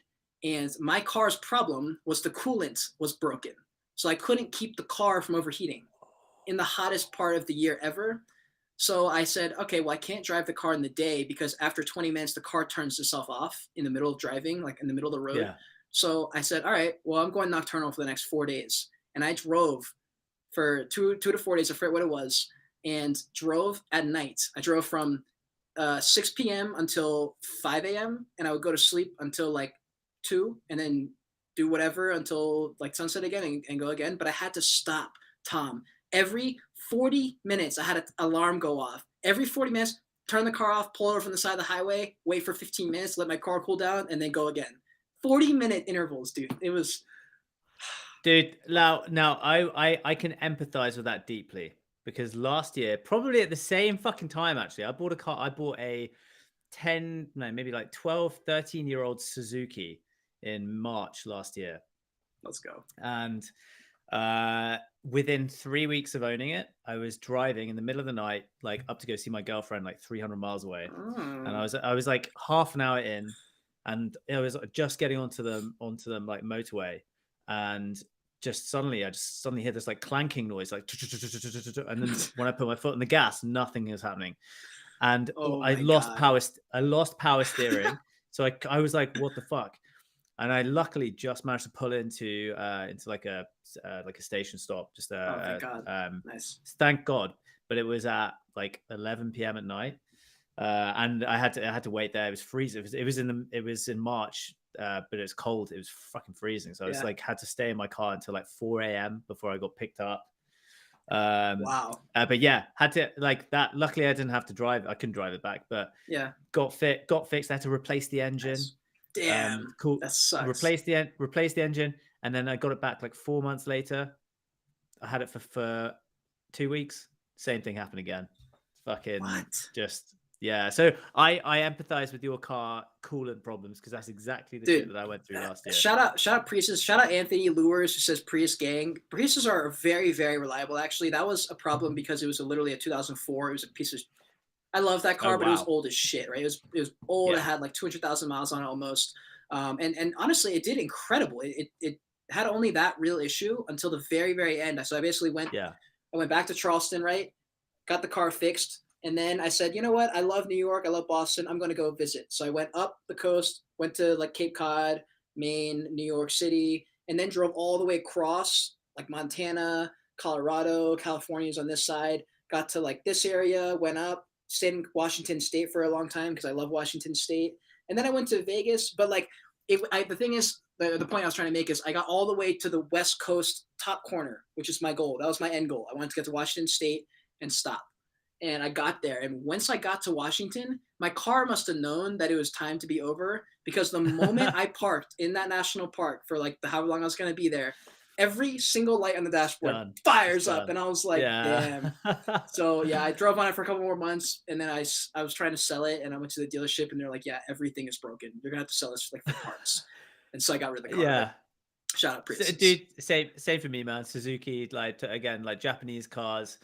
I just dealership scrap, but fucked. So yeah. So but did you have to stop every 40 minutes? Yeah, no, yeah, that's the thing. I stopped every 40 minutes for 20 minutes.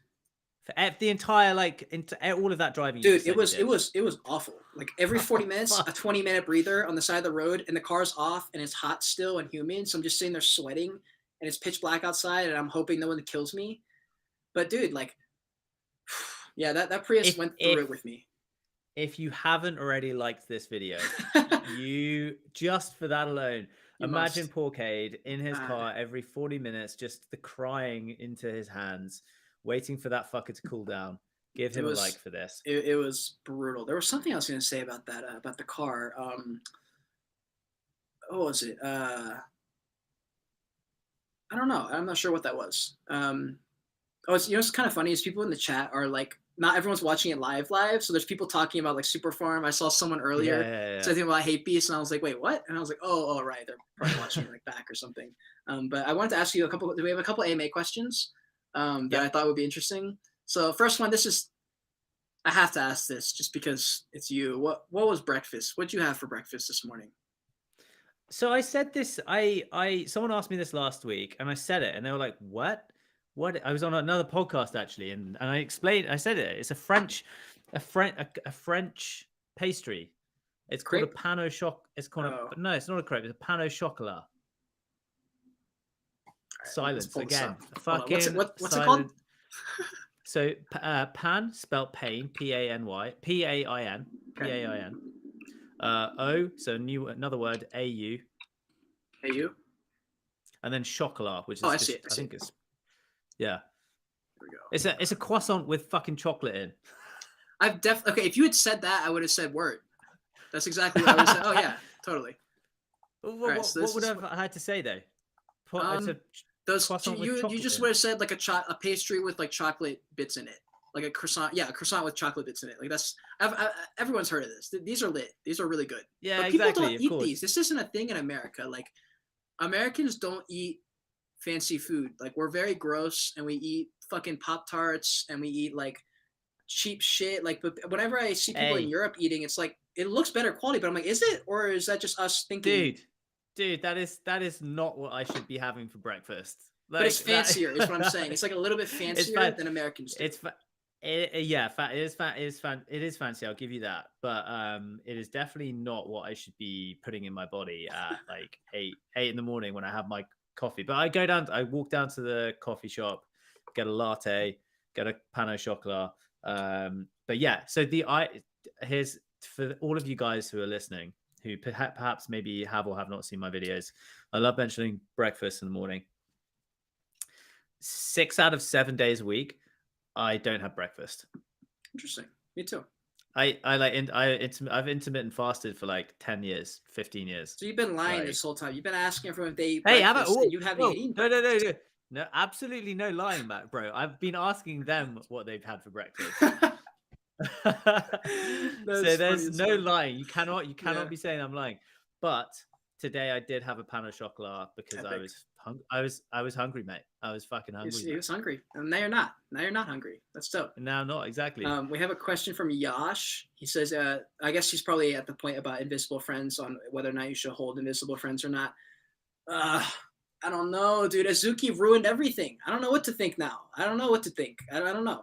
We had an idea, but now AZUKI did the opposite. So I don't know. I can't even come up with a floor price prediction because I genuinely don't know enough, and I haven't honestly seen enough from them. Like HAPEBEAST had enough coming out where I could make an honest prediction, and I was actually like pretty right about it for the most part because I had all this information. We had Mikey G on the podcast. We were able to talk at length. With Visible Friends, dude, I don't know. They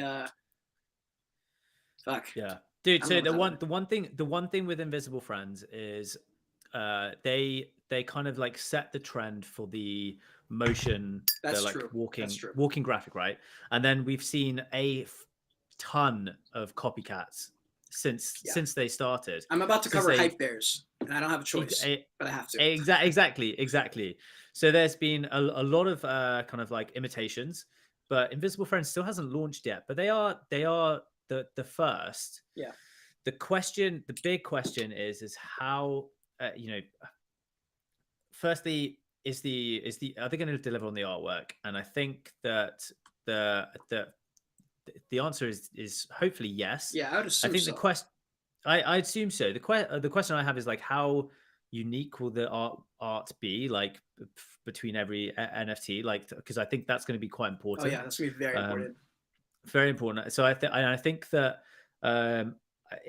my presumption is have we seen a blue chip of that type of NFT yet? And I don't think we have no. we? We haven't. So if you look, and I said this in my video the other day, if you go through the rankings and you look at who's at the top in the top 15, every single one has a very clear, distinct point of differentiation. Yes.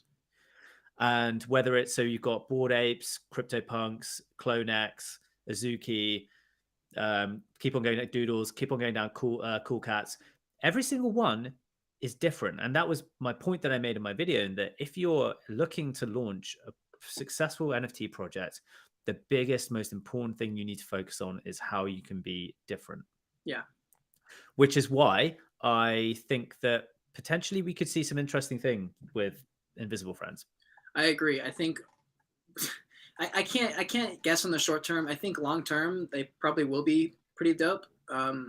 It's going to depend on how much they are prioritizing the project. Like once it launches, like is it just going to be okay, that was pretty much all we had, or are they going to be like, okay, we have this shit ton of attention, let's do something here? And that's where I got that vibe from Hape before, like at the beginning when I first found out about it. I had that energy from them saying we're going to take over the world, and that's why I'm bullish in the long term. I haven't gotten that same mindset from Invisible Friends. So I'm curious to hear what you have on this, because this is another question I heard a lot. Because I have my own opinion on this that's been different than a lot of people's. What's your thoughts on Invisible Friends dropping that clothes thing? You know what I'm talking about? That clothes bundle, and if you buy the clothes, you have a shot at being whitelisted or something like that.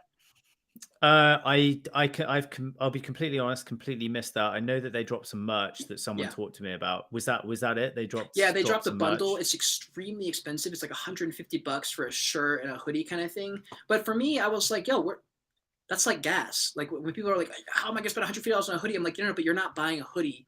You're buying an opportunity to get whitelisted. And I don't see a huge problem with that, because I'm like, yo, I mean, what would you rather grind and get 700,000 messages and still not get it? I was like, I'd rather pay $150 and have a shot that's way more. I don't know. So that's interesting, because Invisible Friends are part of the Random Character Collective, which is, as it stands, it's a group that within it have 3 projects, and Invisible Friends is the third one to launch.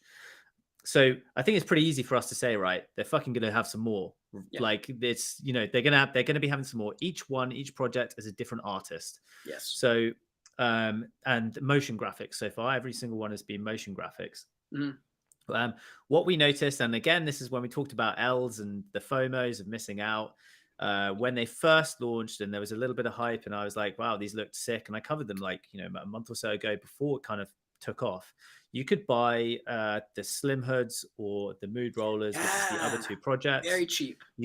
You could buy them for like 0.21, 0.1, 0.2. And now they've had essentially nothing. And now they are just tipping 3 ETH. It's smart. As a floor price. Very smart, yeah. But people have only bought them because it gives them the chance to enter into a raffle for the whitelist. It's not even a guarantee. It's just a chance.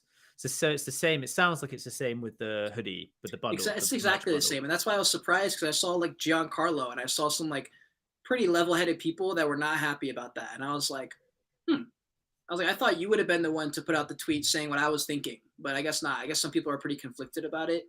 Either way, I'm like, bro, like the most expensive bundle was $150. And in my head, I'm like, that's to get an opportunity to get an invisible friend, which if you get on the whitelist, you're looking at I don't even know I don't know what X that would be, but a lot of X's. Yeah. Like, but at the very least, like, if I'm going to make the assumption that the merch was probably quite cool. It better be, yeah, because it's $150. Yeah, of course. But like, I wouldn't be surprised if it's cool. And like, if you are take yourself outside the okay, this gives me the opportunity to buy into this project. Like, would you buy a rare limited edition collection for an art collection that's about to drop, that is about to create millions, and you are one of only a couple of hundred people, a few hundred people that have it? Yeah.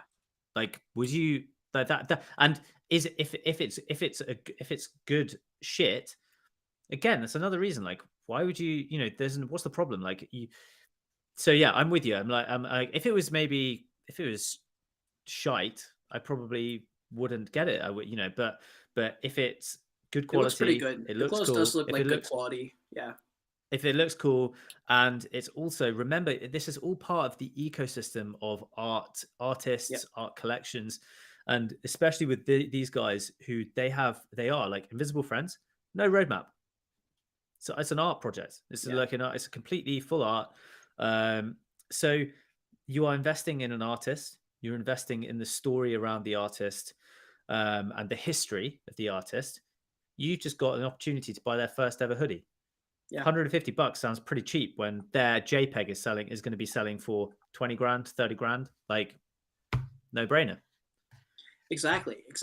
I agree with everything you just said. We have a Schneitzel saying, guys, what would you do with $200 to buy into an NFT project? I would say nothing. Just buy it, get more money first.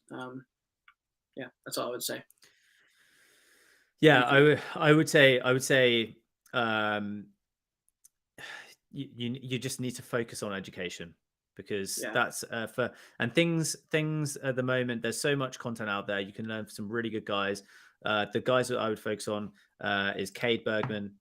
He's really cool, good to follow. Journey Crypto, Alex Becker, and Elio Trades.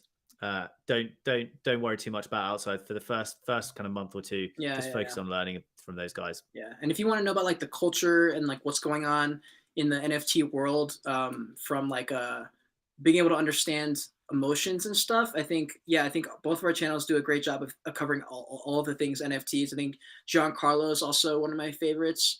I'm like struggling for NFT content. I like Corey, I like NFT Nate, and I like NFT Verse. He's dope. What's his name? Brett Malinowski. He's actually rebranded I don't know if you saw his YouTube. He's like one of the OG guys from NFTs, but he started to rebrand as more of a how to run NFT projects, because he has his own, the Magic Mushroom Clubhouse. And so he started to get away from flipping and being that guy to be more of like, hey, I want to be a creator in this space. And that's kind of the angle I took. I was like, I don't want to flip. I want to become the guy who is associated with NFTs when people think of NFTs. Yeah. So like, exactly right. So Brett's thesis is, if you really want the crazy fucking gains in NFTs and crypto, you create and you add value to people. And that is exactly what myself and Cade are planning on doing. Yeah, we are not here. We're not here. We are not here to just like flip shit. We don't have the time. That's not what we're here for. We're here for finding interesting and unique projects to bring to you guys that we think have good long-term prospects and telling their stories, and building whatever's going to happen. But we're going to build some cool shit. Yeah, 100%. And we have Yash following up, and he's saying, what if it goes to 9 or 10 ETH? Should I sell? That's where you have to ask yourself that question. Like, do you want that 9 or 10 ETH guaranteed? Like, that's a guarantee. If it goes to 9 ETH, that you're going to get that money.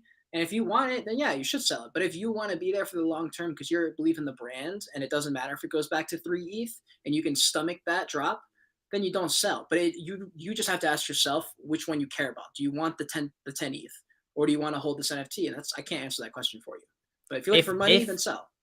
Yeah, if you when you bought that NFT, if someone had told you this is going to be worth 9 or 10 ETH, and you would have been like, if you would have had that like speechless moment, then you fucking should have sold by now. Simple. Yeah, pretty much. Here's a great question. I'm interested to hear this because I asked this to I think I asked Corey this. What is your first NFT that you purchased? So do you remember? Fuck. I'll pull up mine while you're thinking. I think this is my first one.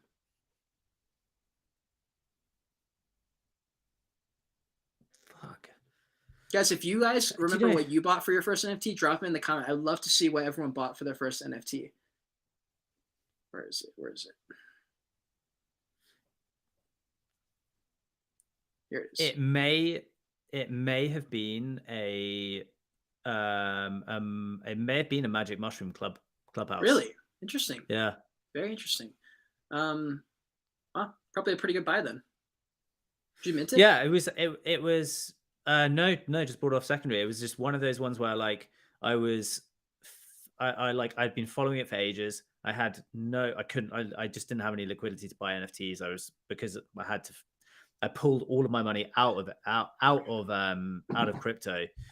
And so I couldn't play the game. I was sat on the sidelines for a long time. And I had to bite my tongue. And so I waited. Basically, it was when I got to a position where I could finally actually refocus. Yeah, that was the first NFT that I bought was something that I felt like it was going to help with my education. And that is, if I can give a tip to anyone who's getting new to the space, like that guy, if you can buy an NFT for $200 that gets you into either a group or a community that is based around education, yes, that is where you should spend that $200. Yeah, 100%.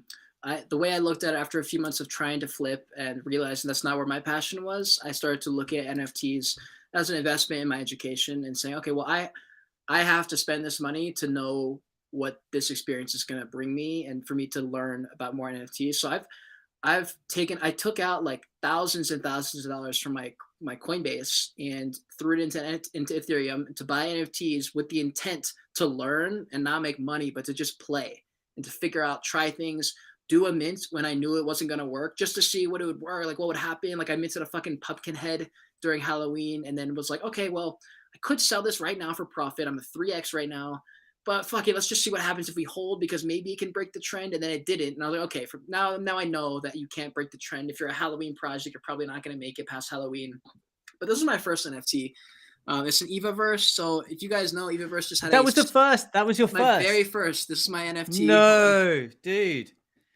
Wow. Fucking sick. And then I bought two more. I bought this one. Wow. And then this is one of my most prized possessions. My Celestial Evaverse, good fucking God. This thing is lit. I love her. The floor on these right now, the Evaverse went from 0.07 the other day to 0.3, but my Celestial is at a 2 ETH floor, bro. Dude, I'm like, holy shit. I nearly bought into it because of your videos. I was like, but then I was, it was at like 0.3. It was, but very, very, I just didn't know enough about the project and that's one of my learnings. We talk about learnings and I fucking make this, it's very easy to make this mistake, is fighting the initial urge of FOMO, when you you get it in your head. You're like, fuck, if I miss this now, I'm going to miss the cheapest entry point it's ever going to be at. Yes. That is the single, like, I'm sure you can relate to this, Cade, right? You're looking at it on OpenSea and you're like, I can get this. This is probably the cheapest it's going to get, because you just think in your head, you're thinking the only way to go is up. Yeah. And that's It's not true. Even if it's a good project, you're going to have dips. It's going to drop. There's multiple projects that I want to buy in that I'm like, I could get it right now, but there's no reason to have it now versus when there's a drop. Like, there will be a drop. Yeah. Everything has to come down at some point. Even if it's not a crash, it will drop from its current price. I don't know if I can buy in then. It doesn't matter, And you're right. Yeah, to operate under a system of scarcity is crazy in the world of abundance. That is, especially in NFT world, in an abundant universe. NFTs are the definition of abundant. I don't know if people know, but there's literally thousands of projects launching a day. Like, there is no reason to operate on a system of scarcity. There's just no reason. Yeah. And so especially for guys like us who are looking more long-term into projects, I would make sure, like, as soon as you get that feeling in your head, like, oh fuck, I feel like I need to buy this now. Yeah. Go through and, like, take yourself back and be like, okay, well, this is, I could be putting in $600, $800, $1,000, $1,500 into this. That's a ton of fucking money to put onto something without doing due diligence. What should the due diligence be? It should be going to their site, checking their roadmap, and actually reading it. Reading their white paper. Read the shit. Read it. Take yourself back and be like, okay, before I actually put my money into this and I press commit or like connect, whatever I can't even remember what the button is on MetaMask. Like sign. Commit, I know. Sign. So before you do that, take a step back and say, okay, have I read the white paper? Do I really understand what the long-term prospects for this project is? Yeah. Is this a good project? How has it acted for the past since it's launched? And then go into the Discord and start getting a gauge for, okay, what is the quality of the community? Are they talking about floor price, or are they talking about utility? And that's a very quick way you could be like, okay, well, these guys actually, they have a quality community if they're talking about utility and not just floor price. And also, how active is their Discord? So are they getting a message? Is there a message every minute, or is it once every 20 minutes? Once every 20 minutes is a big red flag to be like, okay, your FOMO that you felt was misplaced. Yes, because there is not an engaged community. I made that mistake yesterday. Like, that is I'm just saying that. That's the thing. It happens, dude. It still happens. There's like experts losing money. That's the thing that people don't realize. Everyone's losing money. And I saw this on a video the other day. Actually, I don't know who it was, but they were like, the girl was like, I'm not having horrible anxiety, but I'm having a little bit of anxiety, and I'm starting to think that maybe the human experience, you're supposed to have some level of anxiety because that's life. And I thought about that from a money standpoint with NFTs, and I was like, everyone, like, I guess, like, everyone's like losing money, and everyone goes through little like hiccups, and you kind of forget something. Like, there's a guy who is like one of the biggest influencers in NFT crypto stuff, and he was like, dog, I just like accidentally got hacked. Like, I lost like 50 ETH or something. And I was just like, but you're an expert. How did you make that mistake? But it's just one of those things, like, I just wasn't thinking. I just clicked this button and fuck, Dude, I feel that today. Like, I listed an NFT, and luckily I listed it for a lot higher than it should have been. But I did it with, I wasn't thinking. I was just typing, probably watching a video or whatever. And I typed in the wrong number, and I was lucky. I went back and I was like, fuck, that could have been the other way around. I could have listed it for 1/10 of the value. So yeah, it happens, dude. Yeah, it happens. And I don't want to like get my words flip-flopped. Anxiety is a thing. I have horrible anxiety too, but I just meant like on a level of like just a little bit of like being nervous about something. Like, that's normal. It's okay to have a little bit of anxiety. And I think in this world, I think we want to put labels and everything, and just, so it is very real. There's some people where it's absolutely a real issue. And also, I saw Schneidel says, what about, Cade, what do you think about flipping for my first few months and then getting into some blue chip projects? Here's the issue with that. You're not going to flip and make money those first few months. Like, you think, oh, I'll just make money first, then I'll do the right stuff. It's like, no. You're going to lose all your money at first, and then you're not going to have the capital to buy into those projects. So what you should do is either fake buy and come up with a number and say, I'm buying in now, make a mental note or write it down and say, I'm going to exit here. And if you did it right and you're 5 for 5, throw some money. But for the most part, people are losing money in NFTs. Like Cade, don't even fucking consider anything past what Cade just said. Do exactly what he said. Set up a spreadsheet and just game it. Just game it for the first few months. And that's what I did for my first month. I faked it. I just said, oh, that looks cool. I'll keep a mental note, you know? Yeah. And Cade's not the only one. I know that there's a lot of people who have made a lot of money now who they just shadow bought for the first few months. Yeah. And like, you're like go through mints and understand what gas wars potentially could look like. It's gonna take a while. There's a lot to learn and a lot of potential pitfalls, and that is why there's still a lot of money to be made at the moment, because the barriers to entry to newbies is really high, and so 100%. people like us know how to game and play the game, and we can get ourselves ahead of that. But it is a very easy way. It's way harder to make money in NFTs than people who come into this space think. They think you buy this and you flip it for 100. And I'm like, dude, if it was that easy, everyone in the world would be doing it, but it's just not the facts. And here's NFT God. This is Will. This is my head mod. He says, well, it's actually not important what he said. I just saw his name pop up. But anyways, the thing I wanted to say was that Will a couple months ago came to me and was like, dude, I'm really struggling flipping. I'm not making money. I keep taking L's, blah, blah, blah. And I was like, Will, you've only been flipping for like no time. Of course you suck. Like, you need to just continue to learn, and you will pick a project. And he was like, I don't think I'm done. I'm throwing in the towel. And Will, I hope you're okay with me sharing this. I don't want to get like too into specifics, but then you bought 10 bio pills, and now you made like 20 ETH or something. So I'm like, yeah, it just takes time, and you got to believe that you can make it. And it's true. Like, most of the time you're going to strike out if you're flipping. And that's why rich people do so well, because they buy all of them, and 20 out of 500 make it, and they make all the money back, kind of thing, you know. And that's a lot of the people in NFTs right now. There's a lot of rich people throwing around millions of dollars. That is also something to be very aware of, like especially the influencers that we see on Twitter, right?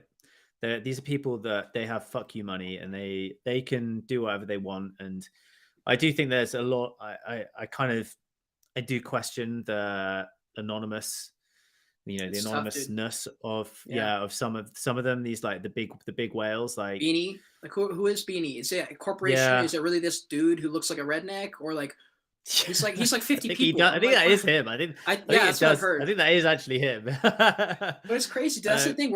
We went toward anonymous decentralization, everything, and now we're celebrating because Coinbase is coming in and making credit cards. I'm like, wait. I thought we didn't want any of that. And now we're like, all I want is not anonymous. I want doxed founders. We want everybody doxed. I'm like, okay, that's obviously where we're headed. That's why transparency, and that's why our channels are going to pick up, because we're in that sector to not be exactly that. We're trying to be all the things that we talk about. And that's why for when you drop an NFT project, I'm buying in, because I know that you've done all the research and you know what not to do. And I know you're just going to keep going. And it's the same with my brand. It's just like, you know what I'm saying? And the content creators have the best, because it's like you're investing in the content creator being better than last time. If you invested at Logan Paul before, when he was on Vine, getting a few 100,000 clicks, and now he's got 20 million followers, fam, you're in dubs, you know? And like, that's kind of how I look at it. And that's the level I look at it too. Like, we are Logan Paul right when he got onto Vine right now. Like, we are at the cusp of before a monumental climb. And that excites me. That excites me much.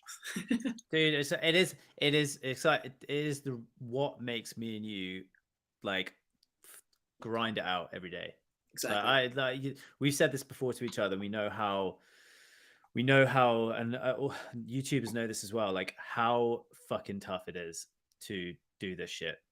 Yeah. Like, it's the behind the scenes. What gets put onto YouTube is just the absolute, like, it's the glitter on top of all the shit that you have to go through on. A lot of fucking work to do at YouTube. A lot of fucking work, and especially at our stage when it's just a one-man band. Yeah, it's tough, hard, dude. It's really hard. And I talked about this in my podcast a little bit the other day. I was struggling with the fact that it was so hard. Like, the fact that it was hard was bothering me, and I was like, wait, this is without a doubt one of the hardest jobs ever to successfully make it. To successfully become a YouTuber is one of the hardest things you ever could do, because you're fighting for attention. Your goal is to steal attention and keep it, and steal all of it for yourself. That's what you're really doing when you're building your own brand and being a YouTuber. And there's a lot of jobs that are really hard, but I would argue this is probably one of the hardest. Is the entertainment world. There's a reason there's only a handful of actors that are going to transcend 100 years. Like in 100 years, there will probably be 2 or 3 actors, 2 or 3 musicians that we still talk about. You know, like I don't even know if Kanye will be around in 200 years. I'm like, bro, I don't know if people are going to give a shit about Kanye in 200 years. You know what I'm saying? Yeah, man. Yeah, like, dude, I got into a little YouTube rabbit hole the other day. I started watching old videos of Elvis Presley, and I was just like, I know, man. I was like, yeah, you're like, I don't care about this guy anymore as much because he wasn't our like person.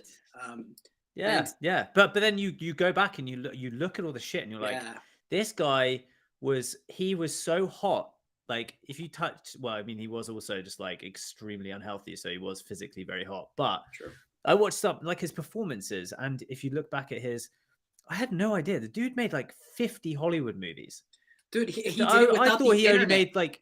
How are you doing that without the internet? How does the Beatles happen without the internet? Like, how the fuck is that possible? And I don't know.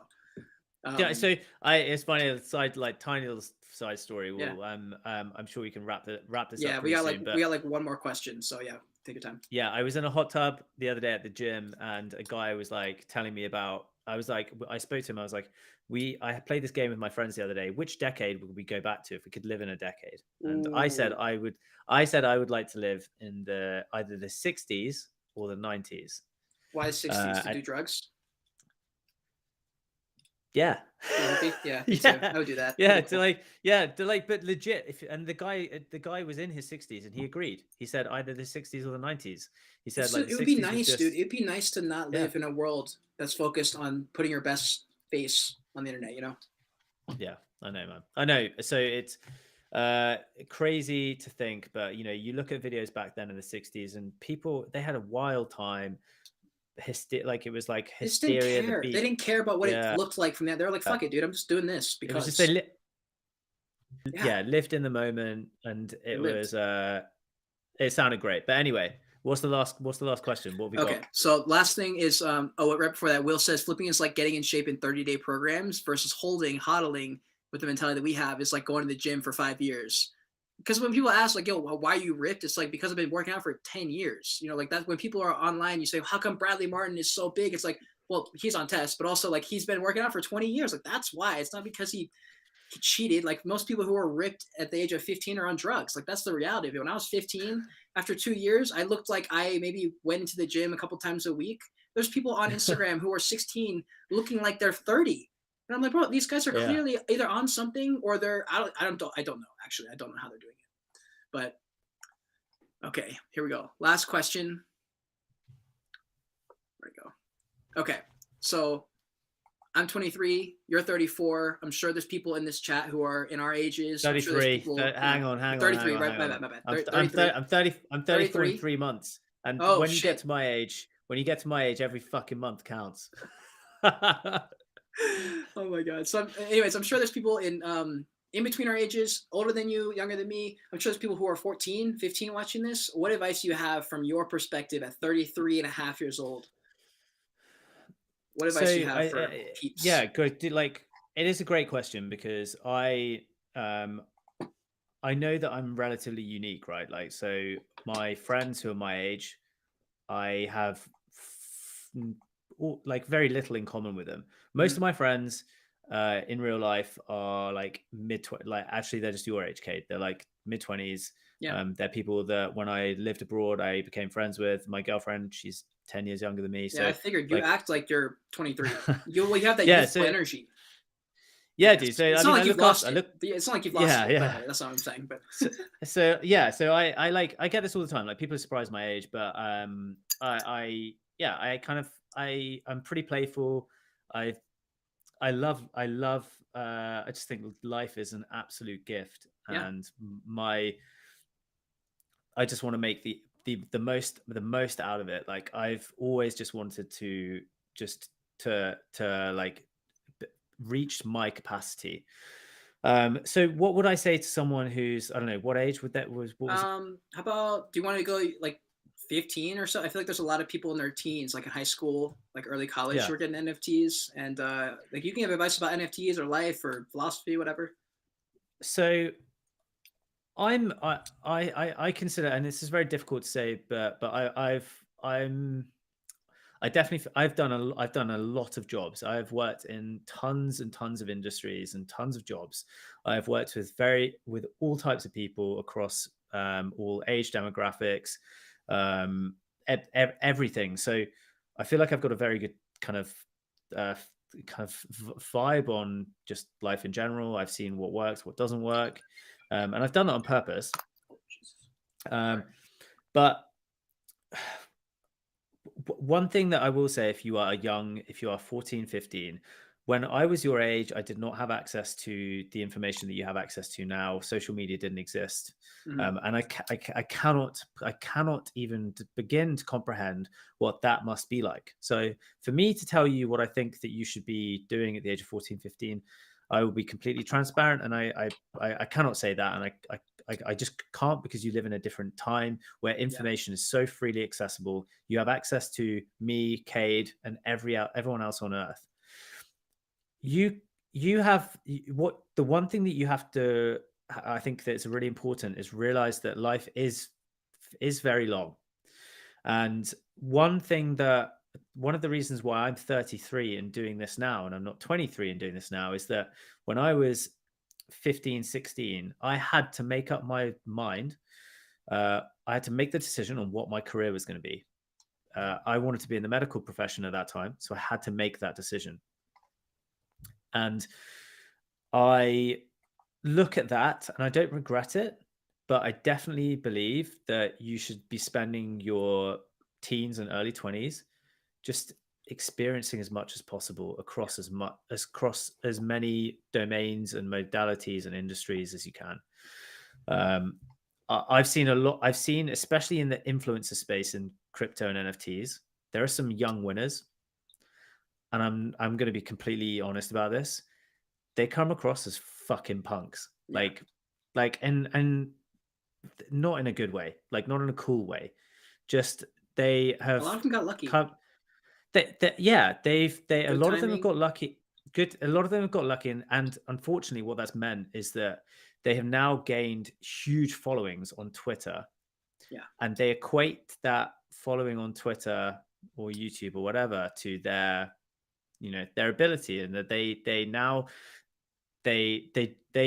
you can see it in the stuff that they say on Twitter is like, I come from my perspective as a 33-year-old, I look at it, I'm like, that's just arrogance. Yeah, it's like there's no humility. It's like cringy. It's like it's like being born into royalty. Like you just you're like, I don't fucking know anything. I don't have any perspective. Exactly. And some of the stuff they say, I feel, is very short-sighted. Is quite opinionated, when I feel like they don't have the full perspective, full picture. Which I feel like when you do go through things in life, you do get that. But I see that, and I would say, don't fall into that trap, because I'm seeing that at the moment, and to be honest, those are the types of people that I don't want to work with. Like, I'm seeing that and I'm like, okay, those are people that they just think that they've now got $1 million or whatever in a year from flipping NFTs. They know everything about life.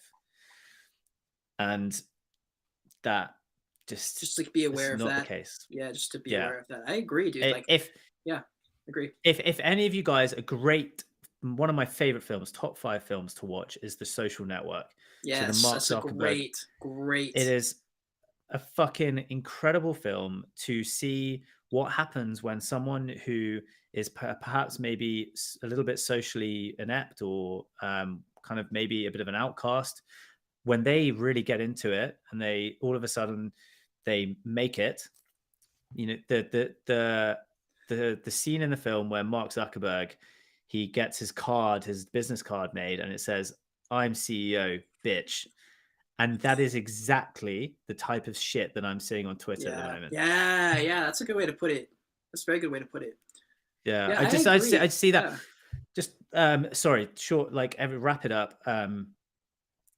Go experience life. Do what Cade did. Travel, work in different jobs, meet people.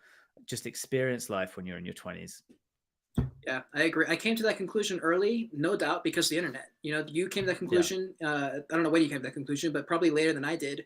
because I saw people like Gary Vee telling me exactly that. He's like, dude, Yeah. your 20s should be about taking the chances now, so that when you're 30, you can actually make a life that's successful and dope. You know, like Yeah. your 20s like are supposed to be kind of grimy. Like people say, enjoy your 20s and like party and blah and do all this stuff. I'm like, no, like I think you should enjoy your 20s in the sense that you should try a bunch of shit, do a bunch of jobs, take a chance, take a risk, gamble on yourself, roll the dice. And for that reason, like I'm gonna add on to what you said about life is super long. Life is very long, but also life is very like you have both. You have to Yeah. live, you have to get through the day to day, but also Yeah, realize man. that life is very long. And yeah, and Yeah.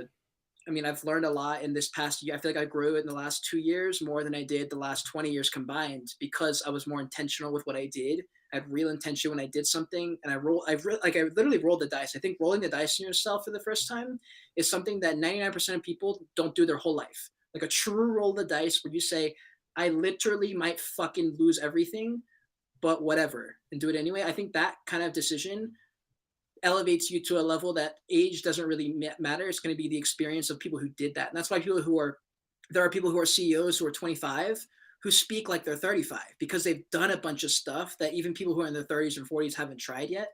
But yeah, dude, I would say, yeah, we're basically just echoing what you said. Just fucking, I don't even need to say anything. Yeah, man. Yeah. If yeah, like the rolling of the dice, I feel like that's something that when I speak to people, my friends, when they speak to me and they always say like, oh wow, they're like, you've taken a lot of risks. And I'm like, yeah, because we only get one shot.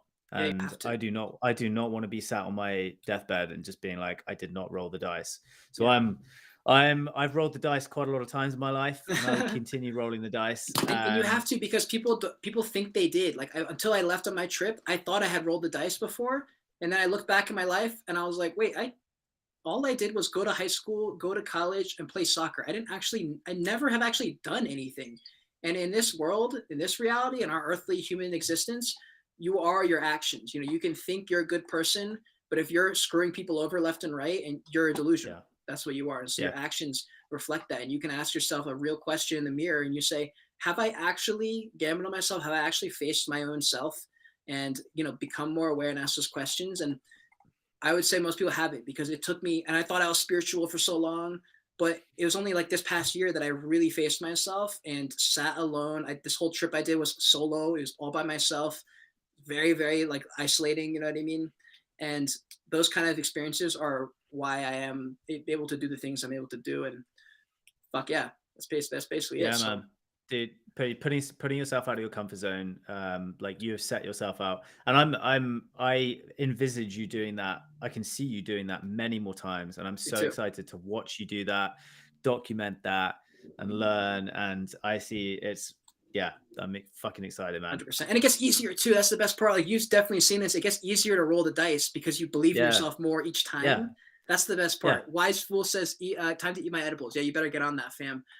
We both really appreciate you guys watching, especially like some of y'all, at least around 20, I think, stayed the entire time. So yeah, shout out to you guys. Thank you so so much. much. Yeah, we really appreciate it. And Tom, I appreciate your time. We So fucking we rolled over said 2 hours. Let's go. Dude, let's go. So we said that we would try and make this into maybe a regular thing. Yes, absolutely. Let us know if you guys would like to see this shit again. Well, we're doing it regardless whether or not you guys like it, because it was Yeah, fun. And we that just was- flew past I could go for another hour, and usually Yeah, I at knew around this 2 would be the hours case. I start to get tired. But we vibe so well. We have the same mindsets and everything. So this will be, I don't know if we're gonna do it weekly, every 2 weeks, every month. I'm not sure how often we're gonna do it, but it's just gonna be like NFT chat. We're just gonna hop on, we're gonna shoot the shit. If we got stuff to talk about, we'll talk about it. If we've got updates for our brands and whatnot, it's gonna be that. And I'm super fucking pumped. Again, thank you for coming on, guys. We really appreciate you guys being in here. I'm trying to figure out how we can end this, because like I don't know how to end these lives. And if I end the stream, do I lose you? I don't think I lose you immediately. Anyways, guys, thank you so much for being here. Again, thank you, Tom. Until next time, guys, continue on your Joyage. Continue to learn and be grateful you're alive watching this video.